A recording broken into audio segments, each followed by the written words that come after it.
because I think that there is something more nefarious about going to a hostile island where we know that there are all these serious problems with the government that's run there and having a political program there, as opposed to getting a drink in your backyard. I think those are two very different things, and I think that is why, if the same information can be conveyed in both of these places, right? So why? It's not the same thing, though. If Mossad approached me in a fucking bar in Miami Beach, this guy can't say anything. He has no leverage. He can suck a dick. What's he gonna? I mean, I guess he could try to kill him. What do I call 911? The FBI? Like, it's over for this dude. Like, it would be completely. This guy has absolutely zero control of what happens here. We're in an American city. I'm an American fucking citizen. He's a foreign national. We have the FBI. We've got the local police. We've got there's just, it's over, right? If I was in Israel and Mossad pulls me aside, or wants to have a conversation somewhere in a bar, even they don't have to pull me aside saying that I'm there. And the guy's like, hey, what's up? I work for Shin Bet. I'm a Israeli intelligence. I want to have a conversation with you. I need you to give me your passport. I'm like, excuse me? And he's like, yeah, there are 2 armed Shin Bet people behind you. I want you to give me your passport. We're gonna have a conversation. I have nothing I can say or do at that point. The nature of that encounter, and this is just one in a trillion of ways, the nature of that encounter is completely different than Mossad or some fucking whatever foreign intelligence approaches me at a bar and it's like, hey, give me your ID. I want to say, no, fuck you. I'm an American citizen, motherfucker. I'm in the United States of America. What are you going to do to me? Fuck out of here. Right? That's just, it's insane to pretend that these types of encounters are the same. It's just so stupid. And like, I've had, not to leak too much, but like, I've had Mossad try to do this to me before. When we were all hanging out on Epstein's Island, sometimes you would get these Mossad guys who would say like, all right, should liberals defend Hasan? Does this start at the beginning, or where am I timestamped here? Okay. Soy Pill's position 100% will be, yes, Hasan has said some unsavory things. Yes, we might not align all the time, but this is a fascist, guys. We got to come together and be against this, because first him, then us, and if we celebrate this, they'll come for us next or something, I guess. Welcome, one and all, to yet another episode of Wick TV. It's a cross-ideological space where we come together to talk about issues both political and cultural, from the silly to the serious. Gang, have we got a show for you today? We have 2 bastions of liberalism in the house today. We have Bishop, and we have Bishop, the head, or I guess the one who coined the phrase, or maybe he's just the current thought leader in Lockheed liberalism. And then we have one of the hosts of Lib and Learn itself, Soy Pill. And we're going to be talking about something I think that is a lot of people have been discussing, is what should the liberal response be to the Trump administration apparently subpoenaing Hasan Piker? What should our stance be on the U.S.'s relationship with... I can't believe people are weaponizing Hasan's fuck up against you and politicizing a victim. Wait, what? Or what is that in reference to? Countries like Cuba. We're going to be talking about all that and more. But first, I want to give the mic to each of these lovely individuals to introduce themselves, tell you a little bit more about who they are, what their thoughts are on the subject, and we'll get it from there. I'm going to hand the mic first to Mr. Soypill, and then we'll let Bishop introduce himself. So Soypill, go ahead. What are your thoughts? Like the whole thing? Just tell people who you are, what you do, and what are your thoughts on whether we should defend Hasan Piker. Go ahead. Yeah, I'm the Swipe. I make video essays. I stream sometimes. Going to be ramping that up in the near future. And I think that going after Hasan, or kind of ignoring this, turning a blind eye, is part of more of like a partisan, like vindictive, personal thing, which I understand, given the fact that this guy would probably say the same if it was some sort of liberal person being indicted. But that's not an indication of how we should conduct. Oh, he's been mind-fucked by some of the snarker narratives. I don't know who's damning him, but it doesn't have to be personal. There are plenty of principled reasons why you shouldn't expend any political or real human capital towards trying to help somebody who is trying to destroy your political movement, trying to destroy your country, and is ideologically opposed to you and trying to subvert everything that you're doing in the country at every step of the turn. Like, there are plenty of super justifiable reasons that don't just boil down to, oh, well, it's personal, but okay. Conduct ourselves. It's irrelevant what his behavior is. It's pretty irrelevant to me if he even did break a law here, because what seems obvious to me is this is an administrative crackdown. It's trying to introduce. If Tanky fucked a kid and got caught by the feds doing it, should we say like, oh no, like we can't let the feds prosecute that guy because he's a far leftist and it's not fair? What? You could argue that well, actually, I don't know if I would even argue part of that the crime is irrelevant. The big deal with like Comey, the big deal with Letitia James, the big deal with all these people is that the crimes are totally fabricated. I guess I would put this position out. You know, they said they spent a year investigating Comey. I don't think fuck all will come out of this. But let's say that there were texts where Comey was saying, there are a lot of people who've been DMing me lately who seem like they just need a little push until somebody can finally go and, you know, take out the president. I think if I tweet this, I think this will push a lot of them over the edge. I mean, then I'd say, well, I don't know. I mean, that does kind of sound like your goal is an incitement to violence there then. I mean, that's, you kind of met the elements of the crime, buddy. Yeah. some sort of chilling effect. They're not applying this standard over every single person that was on that convoy. They're not doing it to their own partisan pundits like Nick Shirley, who might have stayed in a sanctioned hotel. This is just an attack to try to silence critics, and you should look at it as a fascist government and an authoritarian move and oppose it regardless of who they're doing it to. Yeah. Okay, glad to have you. Isn't Hasan a fake communist and went to Cuba to boost communism? It's this America? Nothing is more communist than half-heartedly agreeing to actual communist principles, my friend. Kind of like how that Tyler Robinson dude or whoever, the guy who shot Charlie Kirk, and people are like, well, he couldn't have been a conservative. He had a secret trans boyfriend or girlfriend. That sounds like the most conservative thing ever to me, actually. You and $10 from Pondering Politics to say, ask Stoypill, the Steelman Joe's definition of populism. We'll save that for maybe the meat of the discussion. But thanks for being here. We're going to get into it as we go. Next up, we're going to give the mic to Mr. Bishop. Go ahead. Hey everybody, it's Bishop here, self-described lucky liberal. I'm a defense contractor by day and a shit poster on Twitter by night. And my take on the Hasan situation is that I believe that a lot of the dialogue around Hasan right now is talking about the illegitimacy of the government and the illegitimacy of, like, obviously, in my opinion, a fascist type government and unwieldy use of our institutions. However, I still think that it's very important that we don't throw out the baby with the bathwater and just completely discredit any kind of a subpoena put out by federal law enforcement. And I think the point that I think really needs to be argued is that due to the relationship that we have with Cuba and the Cuban government, there is actually a cause for there to be serious scrutiny about political actions and government programs that happen on the island. Interesting. Nice meme, but objectively, someone with a trans girlfriend is way more likely to be a left-winger/centrist.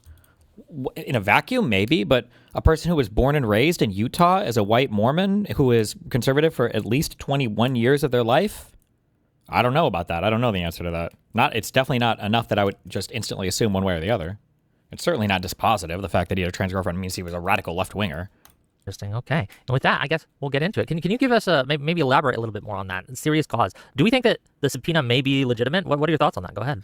I think the question is what is legitimate and what is illegitimate. I believe that now in the year of 2026, what we have across many different legal domains is we have a series of rules, regulations, and laws. And what we wind up having is situations where people will break a law and then maybe they'll be pursued and said, okay, well, now we're going to hold you accountable. You did break the law. But the problem is that nobody is prosecuted for that law. And so I think one of the main ways people are looking at this is they're like, oh, well, maybe Hasan violated sanctions. But number one, we don't know if we agree with the sanctions in the first place. And number two, like what we're seeing with this Turning Point USA kid, it doesn't appear that the violations of these sanctions are being applied evenly. Therefore, it is targeted. And while I think that there is certainly some truth. Is your position basically the same as with Vosh, i.e. if Hasan apologizes for all the fake shit he said and acknowledges that Dems are much better than Republicans, you'd be willing to work with him? For Vosh, maybe. For Hasan, no.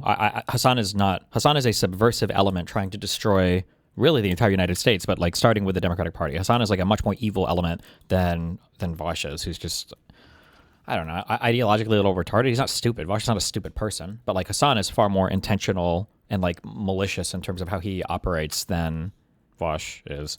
In the unequal application of those violations, it really brings me to think about the situation with Al Capone. And don't get me wrong, I do not think that Hasan is Al Capone. I want to be clear, Al Capone killed people. Hasan is just a streamer. But we understand that the way they went after Al Capone, the way they got him was for tax evasion. And we understand that he wasn't targeted by the IRS, that the IRS was randomly like, oh, hey, we think this guy might have a problem with his taxes. The problem is he was causing all these other problems and taking advantage of all these loopholes with the liberties that are afforded in a liberal society as opposed to an authoritarian state. He was taking advantage of them. And so we understand that they had to apply some of these rules that he was breaking to address the greater problem, which was to get him off the street. Now, I say all this in acknowledging that the legal threshold for it to be a criminal complaint is actually outrageously high. So I don't think we're even really at that level. But I do think that the hostile nature of the Cuban government and the Cuban island is unbelievably not talked about. A lot of people talk about Cuba as if, oh, it's just another island down there and we had like a shaky past with them. But to not go on and on and on, the fact of the matter is, according to Hasan, the trip was organized with the Cuban government. So this was a Cuban government-approved political program. And in it being a political program, that means that the Cuban military and intelligence services were somewhat involved. Even if that means that their involvement was, we approve, it means that they were involved. And I think that's way more serious than anybody's talking about right now. Yeah, so a few things. One, Is that hyperbole? It feels like Hasan is just massively self-interested. No, I think he is way more. I've come to that realization over the past like year or two. Hasan is way more ideologically driven than I originally thought. Maybe he became more radicalized or something, but I think the big schism moment for me was seeing that he was actually willing to cut that Ethan Klein podcast, Leftovers, which was his only lifeline out into the main world outside of Twitch, and he cut it for ideological reasons. So I think that Hasan does operate in an intentionally subversive way to try to like undermine and take over the Democratic Party with the eventual goal, I guess, of the whatever the fuck to the United States.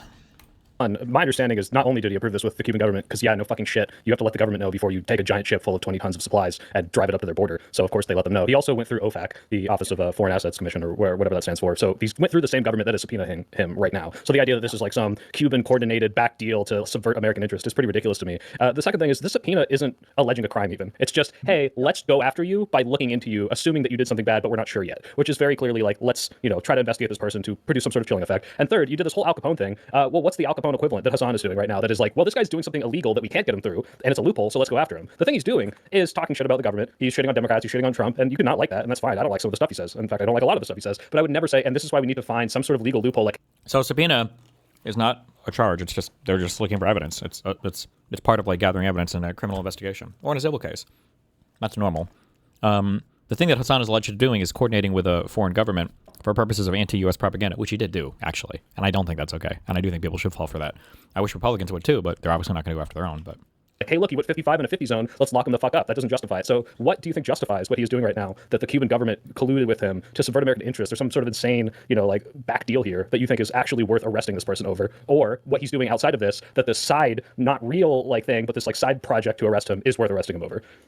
Well, let's start off with some ground terms here. We're not talking about a legal loophole. A lot of people are using a lot of this loose language to talk around the issues. This is not a loophole. I went to Cuba, personally. And when I went to Cuba, I kept a notebook with me. And I documented every single thing that I did because the legal permissions that I went to Cuba with, as Hasan noted, are very strict. And guess what? When I came back, I was questioned on it. This is not some legal loophole that somebody is, oh, well, technically everybody's, it's 55 and a 50. This is actually very serious. And going to an island that is actively involved in military and intelligence operations is perhaps the most aggressive intelligence entity addressing the United States, consistently houses Chinese and Russian intelligence facilities.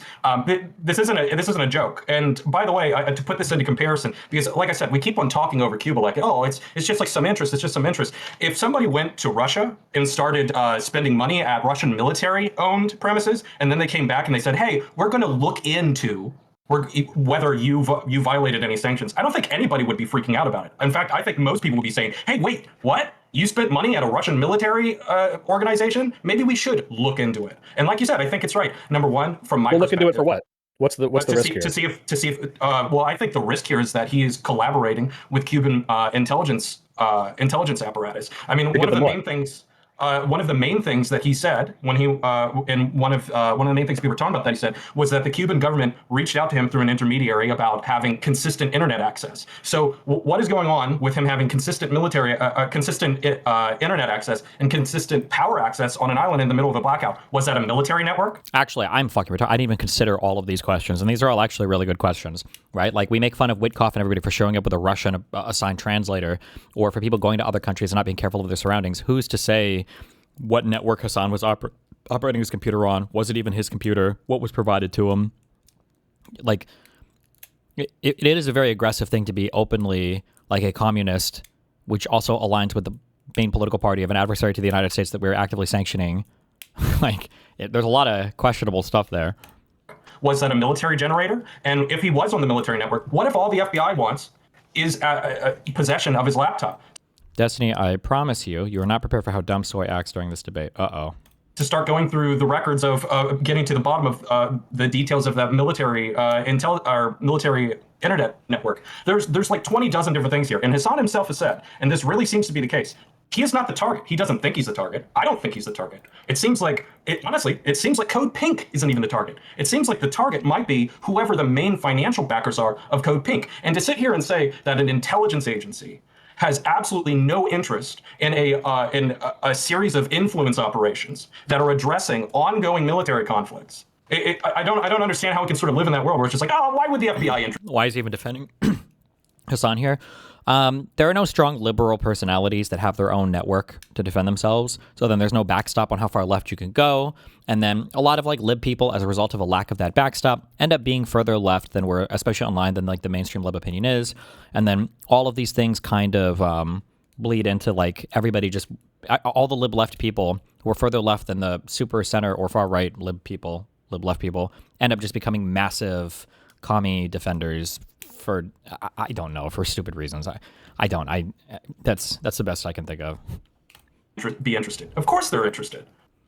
So this to me is one of those things where people will look at the laws in the books for immigration and say, well, of course they broke the law. Don't you think they have an interest in investigating the laws that they broke? And you're kind of deferring to like these laws that exist, which by the way, haven't always existed and changed significantly under Obama and then were reversed in 2017. And then to say that this is not some sort of agenda-driven thing, to me is belying the point that this is clearly an agenda-driven thing. And whether or not they're targeting Hasan and Code Pink, the point of this is to, use them as this sort of surrogate for we're attacking Cuba. And the conversation right now is being centered on, should Hasan get in trouble for this? If you think there's a good faith effort by an intelligence agency to go through Hasan's computer to find potential adversarial information, maybe this is totally possible. Do you think that's why he's being centered at these articles? Do you think that's why the conversation is centered entirely around him and not what you're saying? Because you're giving the most good faith possible interpretation of what an administration might be doing, which is to me absolutely ridiculous given everything we've seen come out of the Trump administration. Like you would have to be delusional to say anything like this is that, unless it's on paper and ignoring the last 8 years of Trump that we've seen.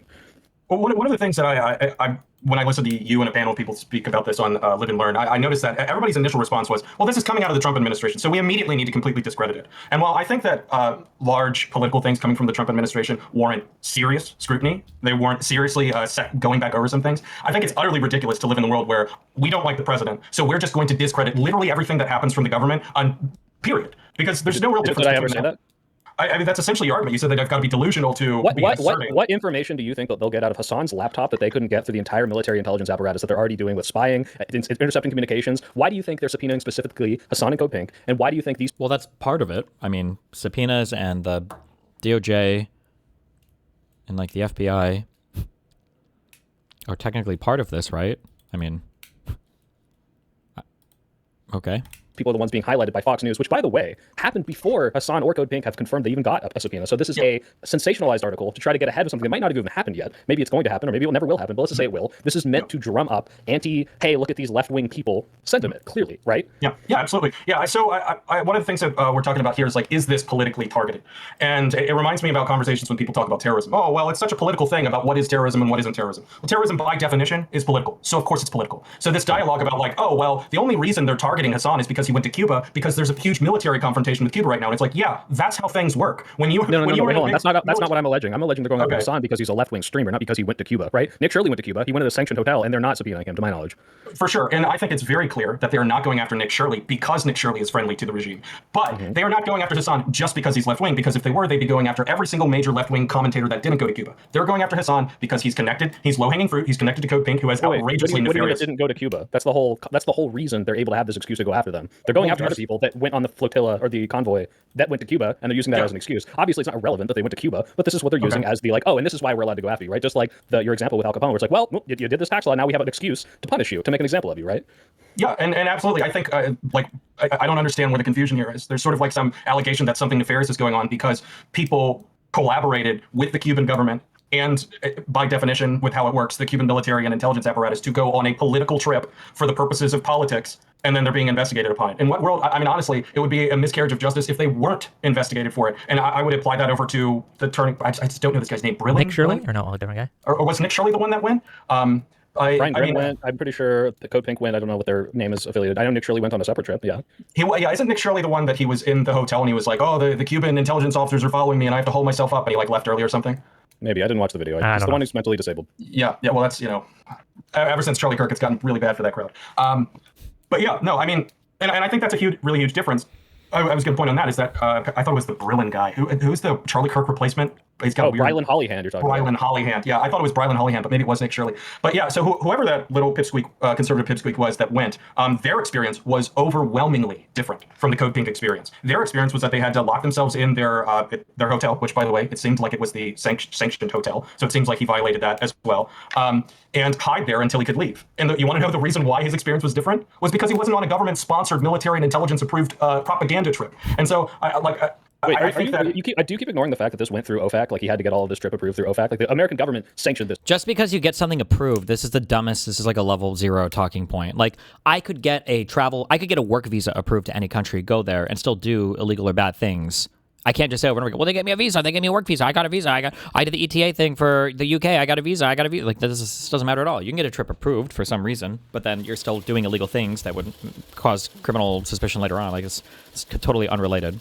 This trip, they said this was okay, right? The American government might have sanctioned parts of this trip. Well, I mean, Hasan said that they did, but we don't know exactly what they said. We don't know exactly what was approved and what wasn't approved. For all we know, and this is most likely what happened, by the way, was that they had an agenda. They said on these dates we're going to be at these locations, we're going to be at these venues, and this is where we're going to be staying. They submitted that to some kind of a government authority. They approved it and said this isn't going to violate sanctions. Congratulations, and that's it. But that you can't take anything Hasan says seriously, given that he's already lied about his interactions with the government in the past. So. Has nothing to do with the conversations that were had on the island. That has nothing to do with the people with the networks that they connected to on the island. And this is the big one. That has absolutely nothing to do with all of the organization and planning that went before they went, that the government probably wasn't privy to when they submitted the request for information, and certainly what happened after. So, do you need a visa to get into the UK? You fucking do now. Thanks. I mean, I really don't understand this idea that it's like, oh, well, I mean, like down to every single person that they talked to on the street, the U.S. government sanctioned this trip. That's just not the case. And here's the other thing is that this really cannot be stated enough.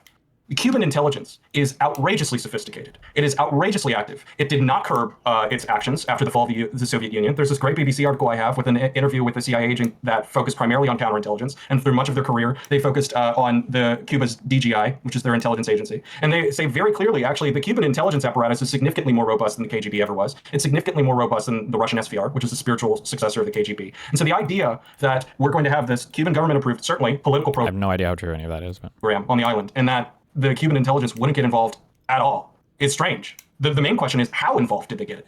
Like, was the extent of their involvement a cold approach on a couple of non-important, non-celebrity members there? Perhaps. Was there also an effort to establish a political program with the various political entities in that cohort? Most likely. And so it's worth exploring. Okay. So my question is this. You're under the assumption that there could have been some sort of collusion with the Cuban government that was not sanctioned by the American government. They want to investigate that to see if some sanctions were broken. The extent to which that would be harmful to the American project is very questionable to me, like what Hasan or Code Pink could have done that would so greatly subvert American interest. I'm not quite sure, but maybe you can explain that.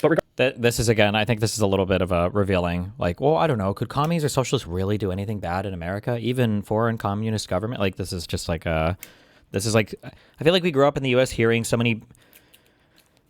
I feel like in the U.S. we grew up hearing that like the Nazis were super, super, super bad, but then also the commies were like pretty bad. And then you get older and it's like maybe some of the stuff about the commies was kind of propaganda. But then I think that like a lot of people get trapped there. And it's like when you get, but if you actually dig into it, like commies were really fucking bad. It's really good that the West won the Cold War, that the First World prevailed and the Second World failed. I'm sorry, like that's just a fact. Not to say that everybody in the First World behaved perfectly at all points of time. And there were probably a great deal of bad things that people in the First World did, but like the Second World sucked shit. I'm sorry. That's just, that is what it is. regardless, why then are they not subpoenaing specifically the organizers of this convoy? Why are they not subpoenaing every single person that went on this convoy? Or why are they singling out two of the biggest names in left? These are nonsense questions. For tenant media, every single person wasn't indicted. You always have, or not always, but it's super common to have unindicted co-conspirators. This could be for a number of reasons. You want to flip people. You don't want to indict somebody. You feel like you don't have the evidence to indict somebody. You feel like you can investigate just as well with one person, so you don't need to indict 50 people. There's like a billion reasons why you might just indict. We're not even talking indictments, right? We're talking about subpoenas. This is just like a nonsense question. Left-wing media that are consistently opposed to their political project. Sure. Yeah. So I think almost all of the attendees on that trip are people that fit into Hasan's headspace. I don't think there's like a lot. I could be wrong, but I believe that there are, let's just say, many other people on that trip that fit into Hasan's worldview and stuff. Like there's this like a female tanky girl that was on the trip, and there's like this female comedian that's like pretty left wing that was on the trip. There's certainly several other people, and so I think we should start number one with the idea that we don't know who all got the subpoenas. Perhaps the only salacious people that got subpoenas were Hasan Piker and Code Pink. And perhaps it actually goes farther than that. But I mean, my honest read on the situation is, once again, Hasan's read on the situation. I think because of Hasan's size, because of his connections, because of his how many like large, widespread political connections and political collaborations he is probably involved with a lot of these different tentacles from this Code Pink backer that they're interested in. And I think it really is quite as simple as Hasan's read on it, is that they're fundamentally most interested in the in what is it? I think his name is Singham, the one of the large financial backers behind Code Pink. Code Pink does significantly more sketchy stuff than Hasan Piker ever does. ridiculous. I mean, my own statement on this was that I didn't think Hasan should even be scrutinized for the trip. I thought maybe he should be scrutinized for the China trip, but that this is most likely related to Code Pink's connections. And then lo and behold, because Hasan apparently doesn't speak to lawyers, he's on stream every night talking about all the different sketchy political organizations connected to this trip. So yeah, I think that was probably the entire intent. Okay. Wait, so can I ask a question on what real we're quick, actually then I got to get to super chats, and I have a question for each of you. Yeah, go ahead. All right. Well, my question is, do we agree that Hasan, or maybe Code Pink, but definitely Hasan, should not be punished at all for this? That like just requesting some information from him is completely the limits to which this administration should be going? You have no idea. What do you mean? Like, it depends on what they find. How could you even set that limit right now? I definitely, yes, I completely agree with that. In fact, and this is, to add a little bit of levity here, one of the things that I consistently joke with people about people like Jackson Hinkle, who are like behind enemy lines with the Houthis and deep into the Russians, is I'm like, guess what? The CIA probably compromised that kid like 2.5 years ago. So like the likelihood that this kid is ever going to go to prison for any of this stuff, if it ever reached a point in which he was going to reach that place, they would take him once he came back home. They threaten him with 30 years in prison and say, you're going to cooperate with us or your life is over. And guess what? So no, I don't think that I don't think there is a world in which Hasan Piker will certainly face criminal. I don't even think he'll face the civil penalties, and I don't think that he should either. I think the best thing that the United States could hope from something like this is just getting information out of Hasan about what happened. Okay, and then the second question that we agree on is the reason he's being singled out from anyone else on this convoy is just because of how big he is, right? The short answer is yes. The long answer is what does it mean that he's big? It's big that he has a lot of information. He has a lot of connections. So no, I don't think it has to do with his influence. I do think that it goes hand in hand with the fact that he knows so many people. He has access to so many people. He has been privy to so many conversations. Well, sure, yeah. Okay, go ahead, Wick. Sure, okay. $5 from It's Vishy. Thank you for the $5. I'm uncommitted on how I feel about this issue. I think Hasan and his side need to earn my vote. King. It's not on me to appease them. Thank you for the $5. King. $2 for Bad Horse. This is for the Wick TV Yummy Ramen Fund. I appreciate that. $2. Yeah. We're going to get it. Okay. $10 from Real Determinatus. The short answer is no. The long answer is maybe. If he genuinely can show contrition and willingness to back the Democrats, no matter how much of a corporate neoliberal Zionist they are. Thank you for the King. It's so fucking stupid. Who cares? He could be a little... It's not stupid. It's king shit. It's king shit. Democrats, no matter how much of a corporate neoliberal Zionist they are. Thank you for the $10. It's so fucking stupid. Who cares? He could be a literal neo-Nazi. I'd be saying the same argument. Like, I don't care how anti-American they are. You shouldn't be punished and singled out by the American government for trying to do something that I think is completely legitimate, which is deliver aid to a country that's being, embargoed to the point of starvation. Like, that was a brain rot talking point. That Hasan didn't... I'm sorry. Where was the aid that Hasan delivered? Please stop. It's such a fucking cringe talking point. I'm curious. Maybe this did happen and I just missed it. But was the soy pill this charitable towards every single person that was working for Tenet when Lauren Chen was indicted? I'm super curious if he was like, well, hold on. Well, these people were just doing media. They didn't know anything. Like, there's nothing wrong with them. Oh, they're probably just being targeted by the Biden administration because Biden doesn't like the talking points of this conservative media outlet is get right. Like, no, come on. Like, whatever. This is so silly. I guess that brings me to my first question for you, Soy Pill, is a subpoena a punishment? If what Bishop is saying... A subpoena in and of itself is not a punishment. You're looking at it in the context of why the government is doing it, how this is being made into a story, and whether or not this has a chilling effect on people that are trying to do similar things, which is, hey, the government's going to start looking into you if you do anything like this, instead of, hey, if they just said, look... Again, not dealing with the facts that are being presented. Anything like this, it's not just people going to Cuba to do a humanitarian mission. It's a guy saying the Cuban government reached out to me. They hooked me up with a sick fucking hotel where I was one of the only people on the island who could be guaranteed 24/7 power and internet access. Like, it's just not at all. I don't know if we're engaging with the facts at all here, but... We have some general concerns about what might have happened. These people aren't in trouble. In fact, they are more than welcome to do this anytime they want. We just want to make sure that nothing, collusion hadn't happened. Like, even then, it might have some sort of chilling effect, but you can see the way this is being implemented is going after these people, and that's what I have an issue with. It's not just, we're just asking for information. It's, why is the government, the Trump government, looking into me and my... That's how the government asks for information, with subpoenas. That's what they do. What do you mean? Yeah, welcome. That's what a subpoena is. Doing where this was just some mission to deliver some food aid. Oh, it's because they want to appear as if they're cracking down on the crazy radical commie left. A mission to deliver some food aid. That wasn't all it was, though. They do commie propaganda. Like, we know, like he said that, I don't know, whatever. That's just stupid. This was just some mission to deliver some food aid. Oh, it's because they want to appear as if they're cracking down on the crazy radical commie left. That's why I think this is happening. $5 from True Striker. Soy Pill. Why do you assume there's no possible way he broke a law? There's some smoke. I didn't say that. Maybe there's fire. There hasn't been an investigation yet.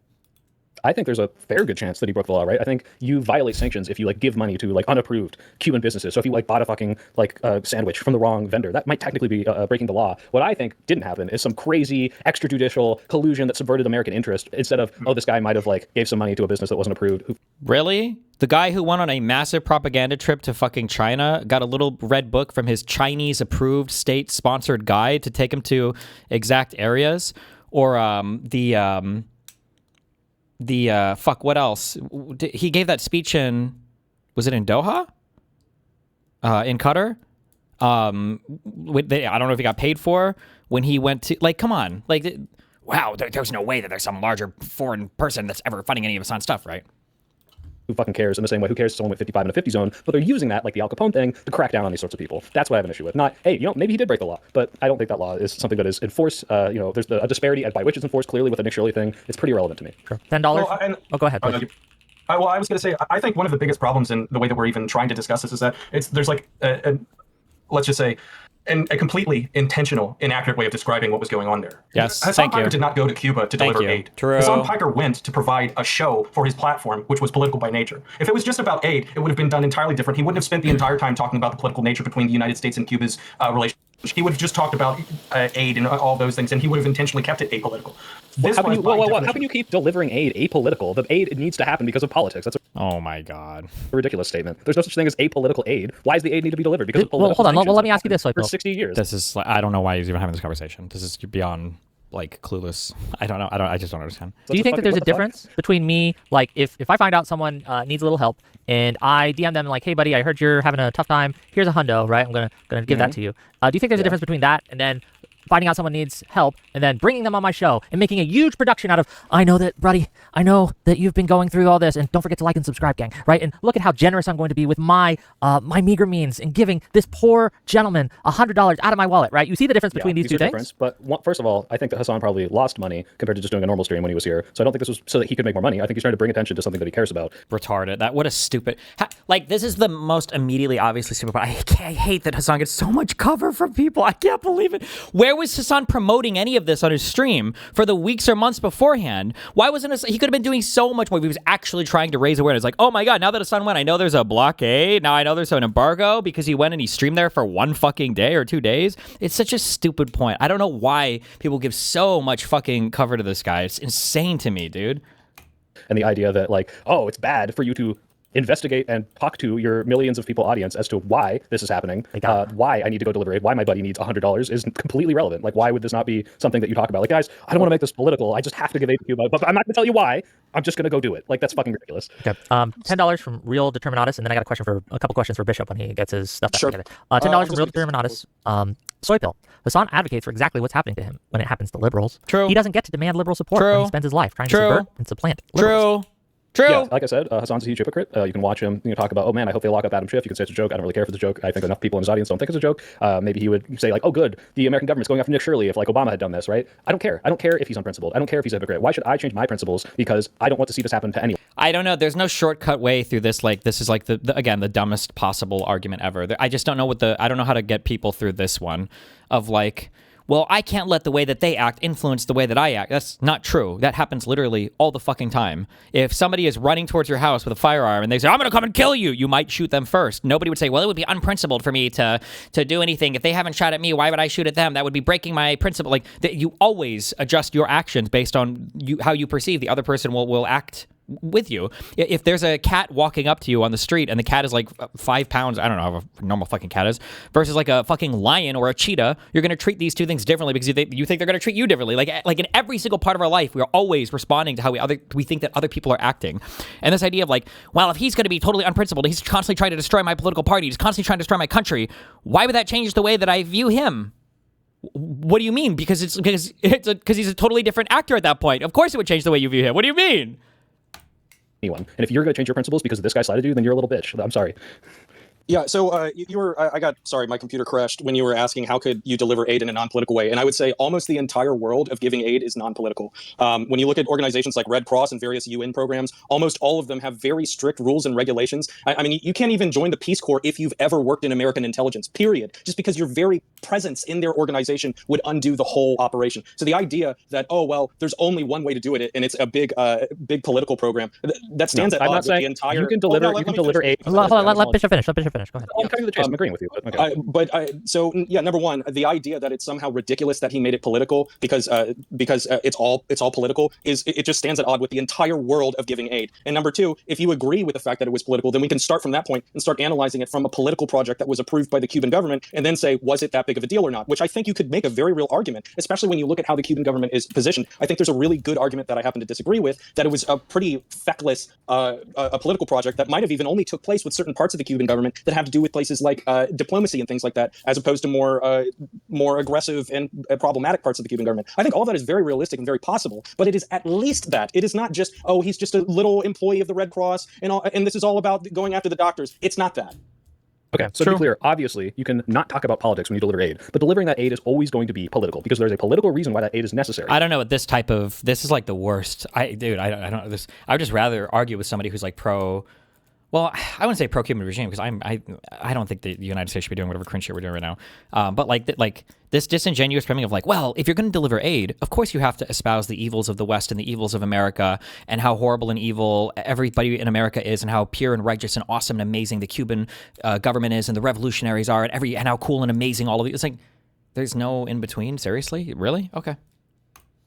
There's a sanction on the government from a different government. Now, that aid could theoretically say, look, we don't really have any statement as to why these sanctions are in place. We just care about human lives. This is totally possible. I'm aware that you could avoid talking about that conversation or having that conversation when you deliver this aid, and Hasan could have done this. But if a political streamer who opposes these sanctions is going to go deliver aid, there's no reason for him to just deliver the aid. I think this is ridiculous to say, oh, yeah, no, like he should just let the Red Cross go.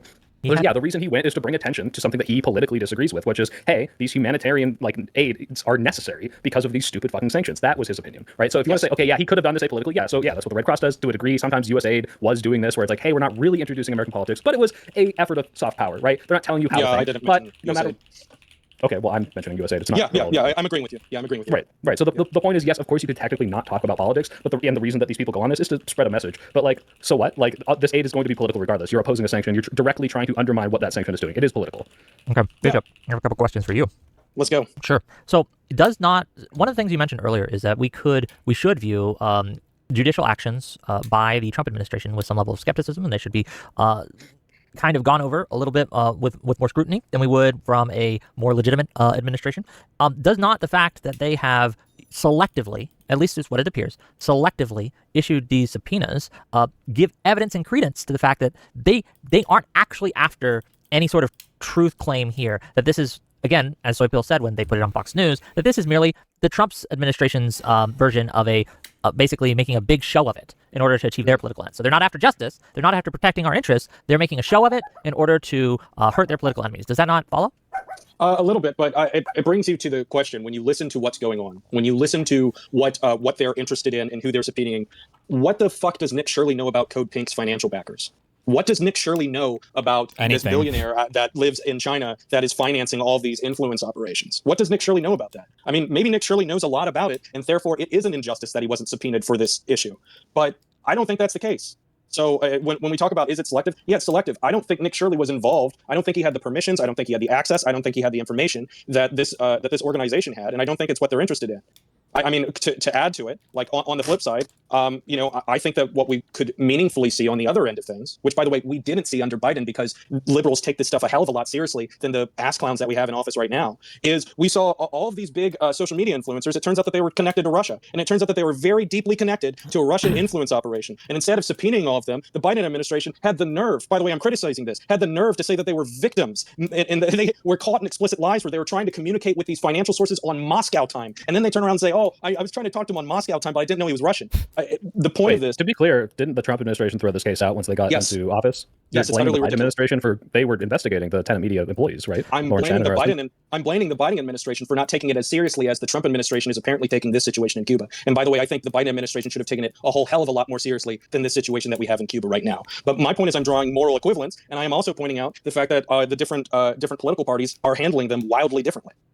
I think they're all very serious. General Grievous for $5. With much love to Soypil, this mission had no major impact like the Gaza flotilla. It was optics, and it did more harm stealing power for his hotel. Stealing power for his hotel. I'm not quite sure about that, but didn't they deliver 20 tons of aid? Was that all just burned? I have no idea the extent to which that's at all valid. I don't think so, but maybe. Okay, Bishop, one more question for you then. Given the fact that they are taking it, so I guess if the subpoena comes out and they question... Matt, Biden needed more bite to his bark, for real? Well, it wasn't Biden biting or barking. It was Merrick Garland. Didn't Biden's DOJ go after Tenet? I guess they indicted somebody, right? But I mean, listen. Merrick Garland is Merrick Garland. What do you want me to say? Hasan Piker. At what point would you consider it illegitimate, right? Like, So obviously you don't consider necessarily, on the face of it, subpoenaing Hasan Piker to be an illegitimate use of our judicial system or of our investigative time. What would make it so in your mind? Like, what would they need to do? Sure. What steps would they need to take to be like, okay, this is too much, they're going too far, this is obviously just a political attack? Yeah, I think, to tell you the truth, I find it so hard to believe that something like that is even possible, even if it was something that they wanted to do. Because hold on. Just to be clear, you find it so hard and impossible to believe that the Trump administration would use the judicial system in order to target their political enemies without care for the law? That's not what I'm saying. I mean, I don't think a very entertaining answer is if they murdered somebody and put the person's foot in Hasan's gym bag and then framed him for murder, that would be wrong. Like, yes, if they specifically trumped up something that he clearly didn't do and then charged him and like punished him for something that he clearly didn't do, that would be wrong. But I think that the realistic version that we would be trying to parse out would look a lot more gray than that. One of the problems I'm having... Wait. Let me ask then. Let's look at the stuff they have done. Do you think them going after Letitia James was legitimate, or do you think that was a trumped up charge? Sorry, what was the charge? Like when they go after some of these like political opponents, and it's for like mortgage fraud, and it might actually be actual mortgage fraud. Don't get me wrong. I bet if you look into this, there might be some I that they didn't. There wasn't. T they it's didn't not. cross, right? There's Do not. you think these are legitimate reasons to go after and try to prosecute them with the DOJ? Do I think that there are legitimate reasons to prosecute them with the DOJ? The short answer. I mean, do I think it's legitimate for them to go after? Yes. Do I think that it's more political than anything else? Yeah, obviously. Why is it legitimate? And do I think that the fact that it's political... Wait. Why is it legitimate? Let me get this out. And the reason why it is, do I think that the fact that it is clearly political is more important than the fact that it might be justified because they actually broke the law? Yes, I do think it is more important. For example, whenever they arrest a politician for corruption, the question is, well, why the fuck are they arresting him for corruption? Because they're all corrupt. They're all doing this stuff. They're all getting away with it. So why is this specific person being targeted? And so I think that's the question. So your question is, why do I think that it's legitimate? I think it's legitimate because we have an endemic of people in positions of power and authority not being held responsible for the crimes that they commit. And it's utterly ridiculous. And anybody who peers the curtain back and starts looking at what the actual history of these people are, and you could throw a dart at any of them, and whoever it hits, they're going to have some skeletons in their closet. And I think that we overwhelmingly turn a blind eye at it because that's what power does. Okay, but then you do think it's legitimate to go after Letitia James for mortgage fraud because they're an opponent of the administration, or not? Because apparently all politicians are corrupt. So as long as they find something that's worth going after and technically breaks the law, they should do it, right? That's what I'm hearing. Yeah, so the short answer is no. The long answer is when is enough enough? And when are we in a position in which our government can say enough is enough? And I feel like ideally... Well, I think we're not when you have to drum up charges that clearly get thrown out by a bunch of different judicial systems because they're so clearly illegitimate and you're just doing it because these people oppose your political project. That no, not every politician is so corrupt that you can just find anything. Oh, you can indict a hand sandwich, so it's okay. No, there's clearly things that people do that are against certain processes. But this idea that everyone is so evil that as long as you want to, you can definitely get a real legitimate corruption charge on every single politician. It's just not true. There are people that are way worse and doing way more corrupt things that are so far beyond the pale of what we're used to, like Trump taking billions of dollars and using it to bail out January 6ers, right? That's so much more corrupt than Letitia James maybe filed a mortgage. Yeah. Can I just ask you a question then, Soybill, right? Say the subpoena happens. Is there any amount of information that could come out of the subpoena which would you change your mind on this, where you would be like, of course. If it turned out there was a credible whistleblower that came out from the convoy and was like, Hasan Piker was selling state secrets to Cuba, like whether or not you agree with what we're doing with the Cuban embargo, if he's unironically like using subverting American intelligence agencies like to a significant degree, if he's making sure that they can like do some back channel like embargo like millions of dollars worth of trade, yeah, sure. If that's what you really think happened, I think that's insane. But if it did, that could be the case. I don't think it is. And if it was, I would say, okay, well maybe this is like starting to get way beyond what we think is some sort of he just wanted to deliver aid or bring attention to this. It was like, okay, holy shit, he's acting as like a foreign agent. He's violating the FARA. But I don't think that's the case here. So yeah, there is a limit, of course. So see, and I think that's fundamentally where you and I stand on a different stance. Is I feel like your perspective, and feel free to correct me. I feel like your perspective is that whatever potential, whether it be zero or a lot, whatever potential collaboration that Hasan has about his political programming in coordination with the Cuban government, it just isn't very important. And from my perspective, I think that it's like extremely important for us to understand exactly how specifically nation-state actors are influencing the political programming within our society. I think that's true. I think that's like a million more times true for people that we're potentially getting ready to go into military conflict with. Can you lay out the hypothetical that you think might be happening here that's influencing Hasan Piker in the United States? This specifically happened on this convoy and not through... I think the reality is just that these people think that... the reality is that people just think that it's not a big deal, or that it would be base or cool to collaborate with enemy governments as long as it's like communists. That's probably the actual thing, yeah. I don't know. Literally any other means of communication? Yeah, I think Swan Marcus broke it down in a really plausible and reasonable way. I think that there is a very strong possibility that one of Hasan Piker's political confidants works with or for the Cuban intelligence apparatus, whether they are employed directly as a Cuban James Bond, most likely not. They are probably receiving tasking from a Cuban intelligence officer who essentially organizes that tasking through that individual that is a political confidant of Hasan and collaborates with Hasan in how to work that into what Hasan says about Cuba. And furthermore, the fact that it is very likely that Hasan recently recently hired a PR firm to address whether or not he should be integrated into the Democratic Party more, puts him very deeply involved in American politics. And I think the idea that we don't even need to investigate, like that's not even, we're not even allowed to have a curiosity about that. The fact that he was there in person and was able to collaborate with them a lot more extensively. What do you mean? Well, you can investigate his connections to all of these things without specifically going after his. No, hold on, but just to translate, what he's saying is that he went there directly so they could talk in person, so we could not monitor communications in the normal ways we would monitor those communications. So we subpoena him to figure out if when he was there in person, they had any conversations or he made any connections that we could not track with our normal intelligence apparatus. That's, I think, what he's saying. Is that a correct kind of? Yeah, I mean, all Hasan would have to do is sit down at a bar next to his friend who works as a doctor in the Cuban medical apparatus and just have a conversation at a bar about how to... You don't think he could do that in America? Well, are you saying that we should just have unrestrained... No, I'm just saying. Well, hold on. Wait, sorry, though. Would it be easier or harder to track it? Bar in America. The idea that this entire thing was so we could have a secret conversation with the Cuban government that would otherwise be monitored in an American bar. Like, this is like this crazy James Bond story we're drawing up here. That is like, this is why he needs to be investigated. Hold on, this isn't crazy. This is also one of the whole, like, kind of the narrative of like, oh, nothing is really that bad. Like, this is insane. This would be crazy. I don't know if Soybill has seen any of this like fucking snarker Discord server shit lately, but like I'm pretty sure him and probably everybody else, Hutch and Lonerbox server too, was like, oh, that's crazy. That level of coordination, that would be insane. No way, that's impossible. But I mean, like, I said the same thing about Tenet beforehand. You can't buy YouTubers in this space. Do you know how much money that would cost? That would be an insane amount of money. It's like, how about $400,000 a month? Okay, well, yeah, that would. I guess that would probably do it. Yeah, that would be enough to do it. Yeah. This happens all the time. This is how it works. Yeah, this is how it works. Like, hold on. You're making it out like, hold on, stop. You're making it out as if this is some like wild conspiracy that's out there. No, look, I worked in military intelligence. This happens constantly, all the time. True. Like this isn't even abnormal. The idea that this is why we need to investigate the flotilla and not, hey, this is why. First of all, I don't think this is why we should go after Hasan, but this would seem to be justification to investigate this guy and everything he does, right? Every conversation he has with everyone at every restaurant, at every bar. Why is it that somehow he would only be able to get this information or have this information conveyed to him in Cuba after doing this flotilla mission? And if it was that fucking secret, why wouldn't he just go to Cuba and not broadcast it? Like this is this like weird, insane, like trumped up spy story to me. This seems really ridiculous. See, this is, I mean, once again, I think that this just speaks to the fact that you really just don't understand how this stuff works. True. Unfortunately, yeah. And okay, as we could say, there's no way to explain it because he thinks this is like all impossible, crazy stuff. The likelihood that this didn't happen is certainly below 50%. Like, no, I mean, so let me get this straight. So your position is that during Hasan's time in Cuba, between any times he spent in bars or at parties or in conversations around a table with a coffee and a sandwich, you're telling me that you think it is most likely that he didn't talk to anyone connected to the Cuban military. No, he might have. I mean, well, I don't think he might have. I think the likelihood that didn't happen is almost 0%. I think it's almost 0%. And do you think it's in America's interest to find out maybe what he communicated with about them? Which, like, by the way, the American... You don't think that's hold on, you don't think it's in our interest to know what influencer who Thank you. This should have been just the first question. You always have to start off with, like, do you think that this even matters or would it be bad at all? Glamly, thank you for the 10 gifted subs and kick chat. They don't think it's bad at all. They think it'd be based or cool or awesome. That's it. Like, this would have been such a better... We wasted 52 minutes to get to this point. This is what I just said like a minute or two ago. They actually don't think this is a big deal at all. They don't care at all. About them. Which, like, by the way, the American... You don't think that's hold on, you don't think it's in our interest to know what influencer who is involving himself and trying to involve himself with American politics had to say to a hostile foreign government?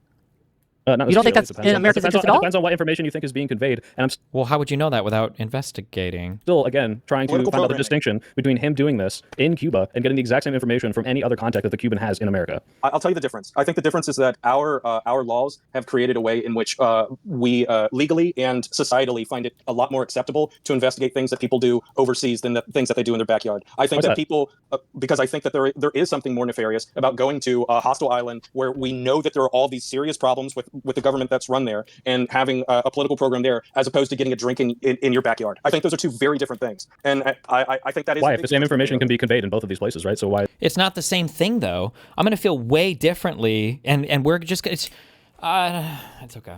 Hold on. If Mossad approached me in a fucking bar in Miami Beach, this guy can't say anything. He has no leverage. He can suck a dick. What's he gonna... I mean, I guess I could try to kill him. What do I call 911? The FBI? Like, it's over for this dude. Like, it would be completely...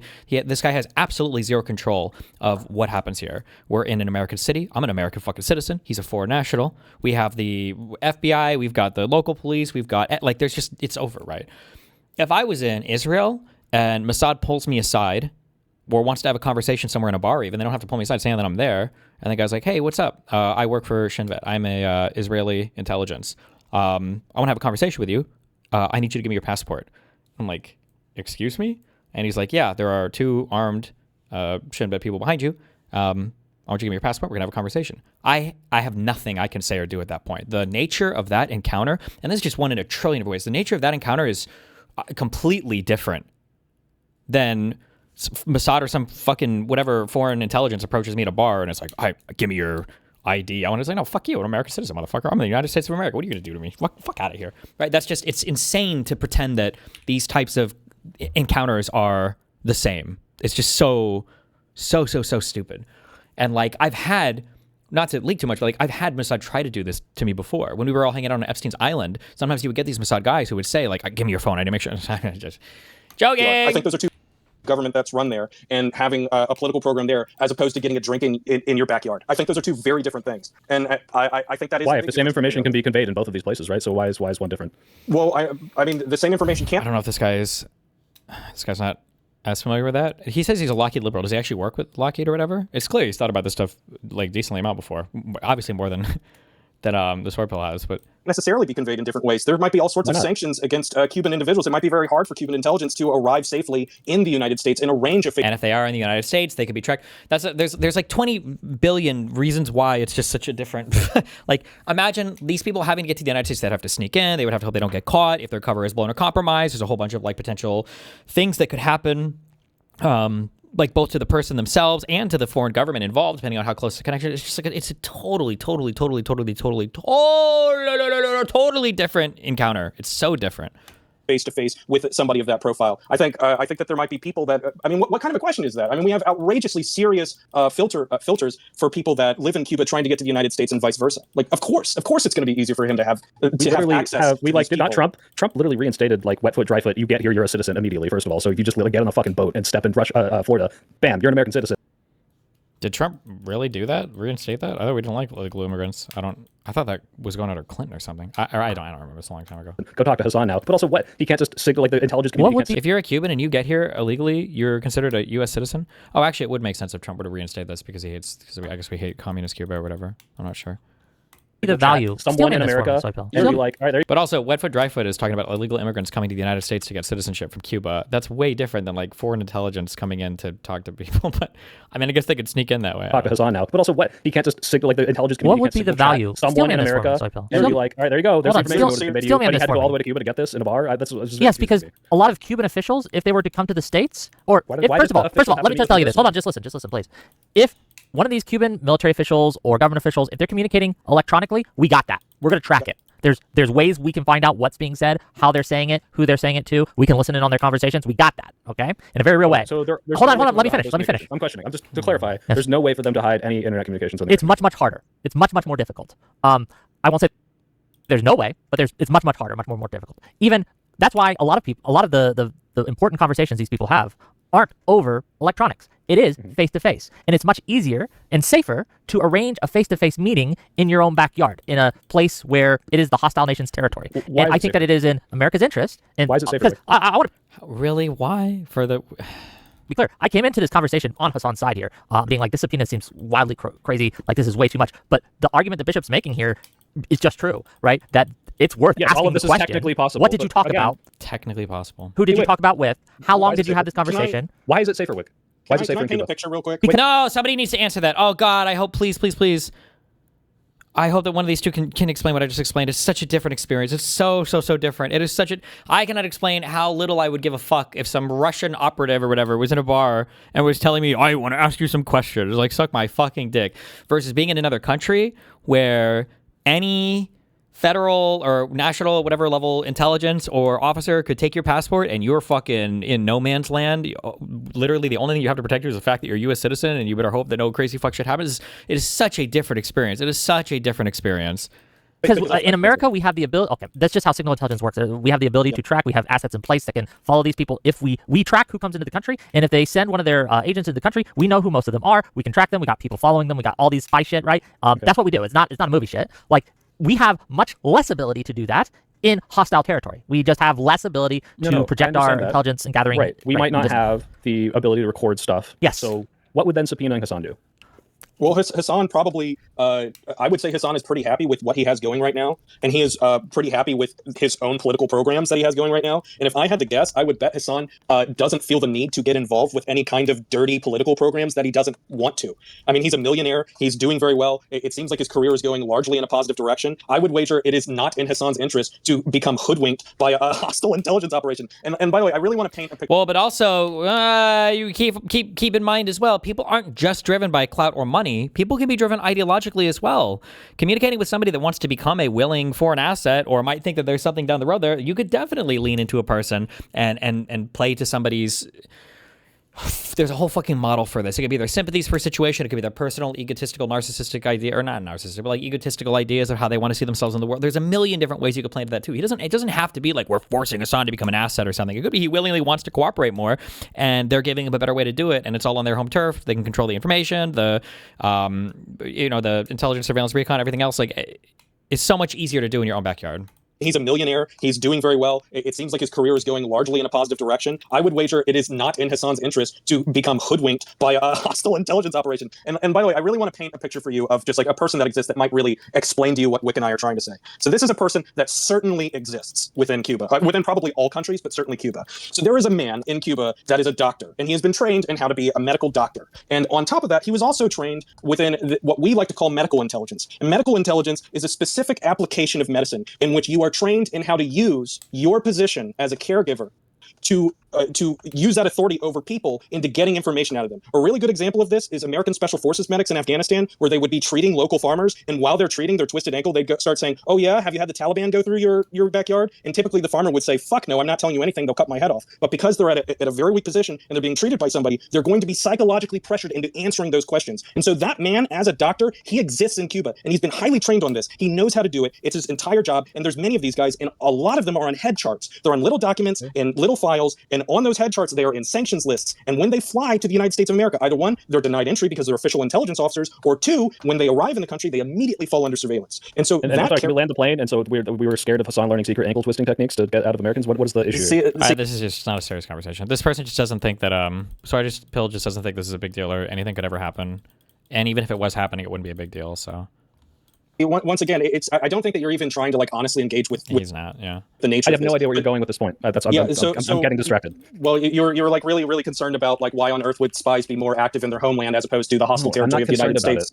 Yeah, that's the problem. I'm saying, what information could you possibly be giving to Hasan Piker? To the hostile territory of the United States. Yeah, that's the problem. I'm saying, what information could you possibly be giving to Hasan Piker in Cuba that he couldn't get in America? Not, of course, it's easier to have these. What political programming? I mean, very specific. Like a pro-Cuba narrative? Do you think he doesn't already have that? Very specific. It could be how to message on something. Imagine if they gave him some heads up. I don't know, bro. I haven't thought this far down the line. I have thought a lot about foreign nation shit because just for things I'm thinking about fucking in Israel, if some Mossad fucker wants to, I don't know. I've thought about it a little bit. I've read a little bit about it, but not that much. But like, even without knowing anything firsthand about this, you could imagine a million different things. What if Cuba had captured some U.S. soldier or captured somebody, or there was some intelligence or something that they knew that wasn't public information yet that they gave Hasan heads up on first, right?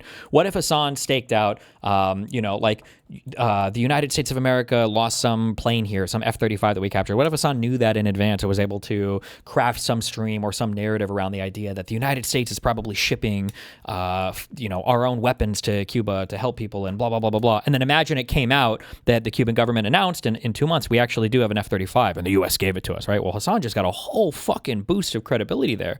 How the fuck did he know that? Holy shit, that was a really good call by Hasan. Maybe he's right. Maybe the U.S. government is corrupted. This is like one of a trillion different potential political programs that could be given to him. And the fact that Hasan has already said he's sympathetic to the Cuban government, the fact that Hasan already hates the Western world and Western governments, the fact that Hasan has said that the government reached out directly to, like, all of these things are, this isn't even like a unbelievable, beyond the realm of possible thought. This is just like such an obvious thing that could happen.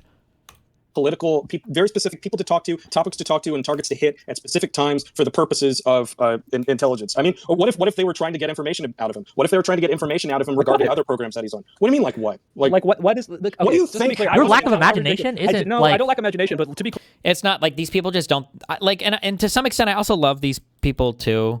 because like we're just so Western. And we're just so in the U.S. and like we're so insulated from everything else in the rest of the world. Sometimes I wish these people would just go to Europe, even a little bit, even Western Europe, and you can see how much more ambitious Russia is there with their programming of foreign politicians, because they're just a little bit more shambles in Russia. Or you go even further east. You can live in Georgia for a bit and talk to those people. You can go to Ukraine and you can talk to those people. Or you can go to Moldova and talk to those people who still are missing a slice of their country. This idea that like, oh, come on, foreign people doing things on the United States. What? No way, right? And you can see this too in the way that they talk about like Israel, Palestine. Like, oh my God, Jews being a minority. Come on. What do you want an ethno state? Isn't that just racism? Like, it's just like unfathomable that there could be anything harmful happening ever. Which again, to some extent is like, I guess, it shows how nice life is in the U.S., but like, oh my God, Jesus. Clear the imagination that we're putting onto this would be like, and this is why, like, I have this entire James Bond fucking novel of Hasan, who I think everyone here acknowledges is fucking retarded, but he's actually also a super spy who has all this important information. Hold on.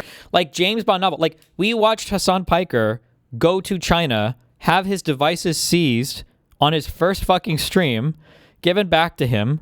And then we watched Hasan go to a hospital where a custom tour was prepared for him. We watched Hasan give an interview on state media. And then we watched Hasan get handed a little red book and then come back to the United States and try to give things to fucking Bernie Sanders because of how happy he was with his comedy trip. If I had done even half of this shit in Israel, people, including the soy pill, would say that I was an Israeli asset. 1,000,000,000,000%. If I had an official tour from an Israeli-sponsored statesman that was walking me through Israel, showing me around and telling me where to go, if I was given, if Benjamin Netanyahu or some Netanyahu aide had given me a little, this is the statue of Ben Gurion, take this with you, in the book of Ben Gurion quotes to tell you all the fabulous and amazing things about the Jewish people, that I was showing up in the U.S. and trying to, hand out as gifts. If I was in Israel and they took all my phones and then gave them back, an hour or whatever later, like it would just be, it's so crazy. Like they already say that I'm an Israeli asset, not people like the soy pill. But if I did even half of those things, like imagine a tour of the Gaza Strip by fucking Ben Giver or by Smoltrich or whatever. It's just like such a joke. It's like, do we really think anything is happening? Do we really think anything is happening here, guys? Like, come on. American subversion, and we have to have these backroom intelligence information exchanging meetings in Cuban hotels that we have to investigate. And the Trump administration is very, very, very concerned in this. Once but again, not, by the way, he might not Russia be doing the same thing because they threw out the Tenet media case. It's specifically the Cuban government. Like this is so ridiculous. Like how many levels of imagination deep are we right now just to justify? And this is why we're going after this fucking political influencer. This is insane to me. Like maybe this all happened. Show me one piece of evidence, please. Well, like, do you have any idea what people spy on each other? Like one piece of evidence. Like again, I haven't done a huge Farah reading. But it seems to me that if everything Hasan has said is true, there's enough, he said enough publicly for a criminal conviction. Like, it sounds like he said enough publicly already to be criminally convicted. Not indicted, but convicted, based on what he said, in terms of directly collaborating with the Cuban government and then doing propaganda for them, which is illegal. So, I mean, like, it's not even, like, this is such a huge stretch. Ugh, whatever, dude. Other for? Like, are you clueless? Like, are you stupid? At Destiny, to be fair, wasn't is it Elon or Alan Levy driving you around in Israel for a bit? We shared, I think that was my drive, number one. Okay, that was my security guy that I hired, number one. Number two, we were going to the same place to go see the NAS guy. Number three, I think we streamed, or if we didn't stream it, we did a interview debate or whatever on the way up there. Number four, Elon wasn't working for the Israeli government at that point in time. Number five, the show that I did later on with Elon, where he wanted me to go onto his fucking show, was me arguing with him the majority of the time. Like, it's just not even remotely comparable. I wasn't compensated at all for that. He didn't pay me for that. We just happened to be going to the same place, and I said we could drive because it'd be fun to shoot some content or whatever. But, like, while I was in Israel, there were people that I talked to that were members of the Israeli government or sympathetic to the Israeli government, obviously, ex-prime ministers. But there were also people who were part of the Palestinian government of the West Bank and who were sympathetic to the Palestinians. Like, I did both. But you better fucking believe I was not getting a state-guided fucking tour, that I was not getting a state-sponsored trip around fucking Israel with Israeli Knesset-provided tour guides who were giving me Ben Gurion books. Give me a break. Stupid? Like, I'm sorry, like, you're using pretty extreme Tell me all about all language. the spy. Well, I mean, seriously, like, what do you think? Seriously, tell me about it. Do you think that, like, I'll tell you, I mean, it's plain and simple. A lot of it is politics. A lot of it is knowing political things about political programs that are going on. Who's connected to who? And you disclosed your activity, right? I didn't disclose shit. I don't think I had any obligation to, not that I'm aware of. I didn't get, there was no direction I was given from any Israeli government. Nothing was paid for. There was no direct coordination or collaboration with any fucking Israeli, anybody, whatever the fuck. I had none of that shit. All the shit that I filmed and was posted publicly, which is hopefully all of it soon. If I don't know what we're posting right now, but it's there floating in the background somewhere. It will be on my YouTube channel. I didn't get fucking direction or from anything from anybody. It's simple. A lot of it is politics. A lot of it is knowing political things about political programs that are going on. Who's connected to who? Who's talking to who? Right? Yeah. Hasan, look, Hasan might just be. He might not even know he's being used. Right? He might not even know he's being used. True. But if on his subpoena we ask and we find like, okay, well, what did they ask you when they were over there? And we find out that they were questioning him about like, oh, which Democrats have you been talking to? Oh, what have you been talking to them about? Like, this is useful information who's to you as interested in you? Yeah, who collaborates with you? Who are other people that we can? And the problem too for this is that like I can imagine this could come up in ways that like you don't even know. This is why you really just shouldn't lie. You shouldn't put yourself in situations like this while you're lying. It's just impossible. Like, and again, like I'm sure these people are so much more creative than me. But like, what if it was the case? What if it was the case that some person was supposed to communicate with Hasan in the United States and he didn't? And when Hasan is in Cuba, they ask him questions about this. And then Hasan is like, oh, no, nobody reached out to me. And now like they have that piece of information. Like there's stuff where you literally have, you have no idea. But, you know, whatever. We can reach out to for support. I mean, here's a question that I'm curious, and I genuinely mean this. Why do you think the Russians were paying Tim Pool hundreds of thousands of dollars per episode? Because if enough people are opposed to America granting aid to Ukraine and they vote for people that won't vote for those packages because they watch Tim Pool or any of these other people, then Russians were paying Tim Pool hundreds of thousands of dollars per episode. because if enough people are opposed to America granting aid to Ukraine and they vote for people that won't vote for those packages because they watch Tim Pool or any of these other people, then Ukraine won't get aid and Russia will have an easier time winning the war. So it appears like you're being a little bit more dishonest than you are being stupid, because I know that you can just apply that answer that you understand to the Cuban situation, right? Sure. So Hasan might have had conversations with Cuban officials, and in doing so, they will influence him to be pro-Cuba, which he already is, by the way. So, like, if they're going to subpoena him. Also, I don't know how to do this either. This is the same thing with lobbying in the United States, because people believe this in the United States. People who are doing propaganda, people who are doing like lobbying, the goal is not to take somebody and completely and totally twist and turn them into an asset. It's to find people that are like largely kind of sort of already in your ballpark anyway.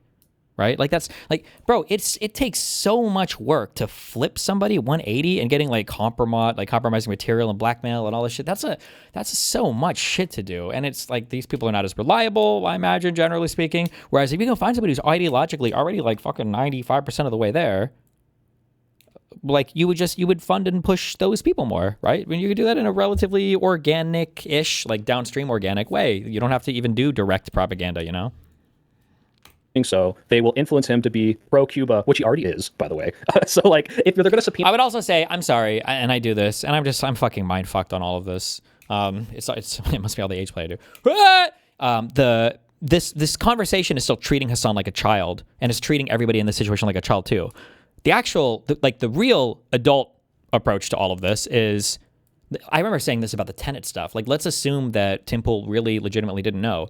If it was the fact that I found out that Israel, like let's say that I came back to the United States and let's say that I published a 1.5 hour high quality documentary on my trip to Israel. And then let's say that I found out over the next like 6 months, Israel through a number of accounts had transferred me like $450,000.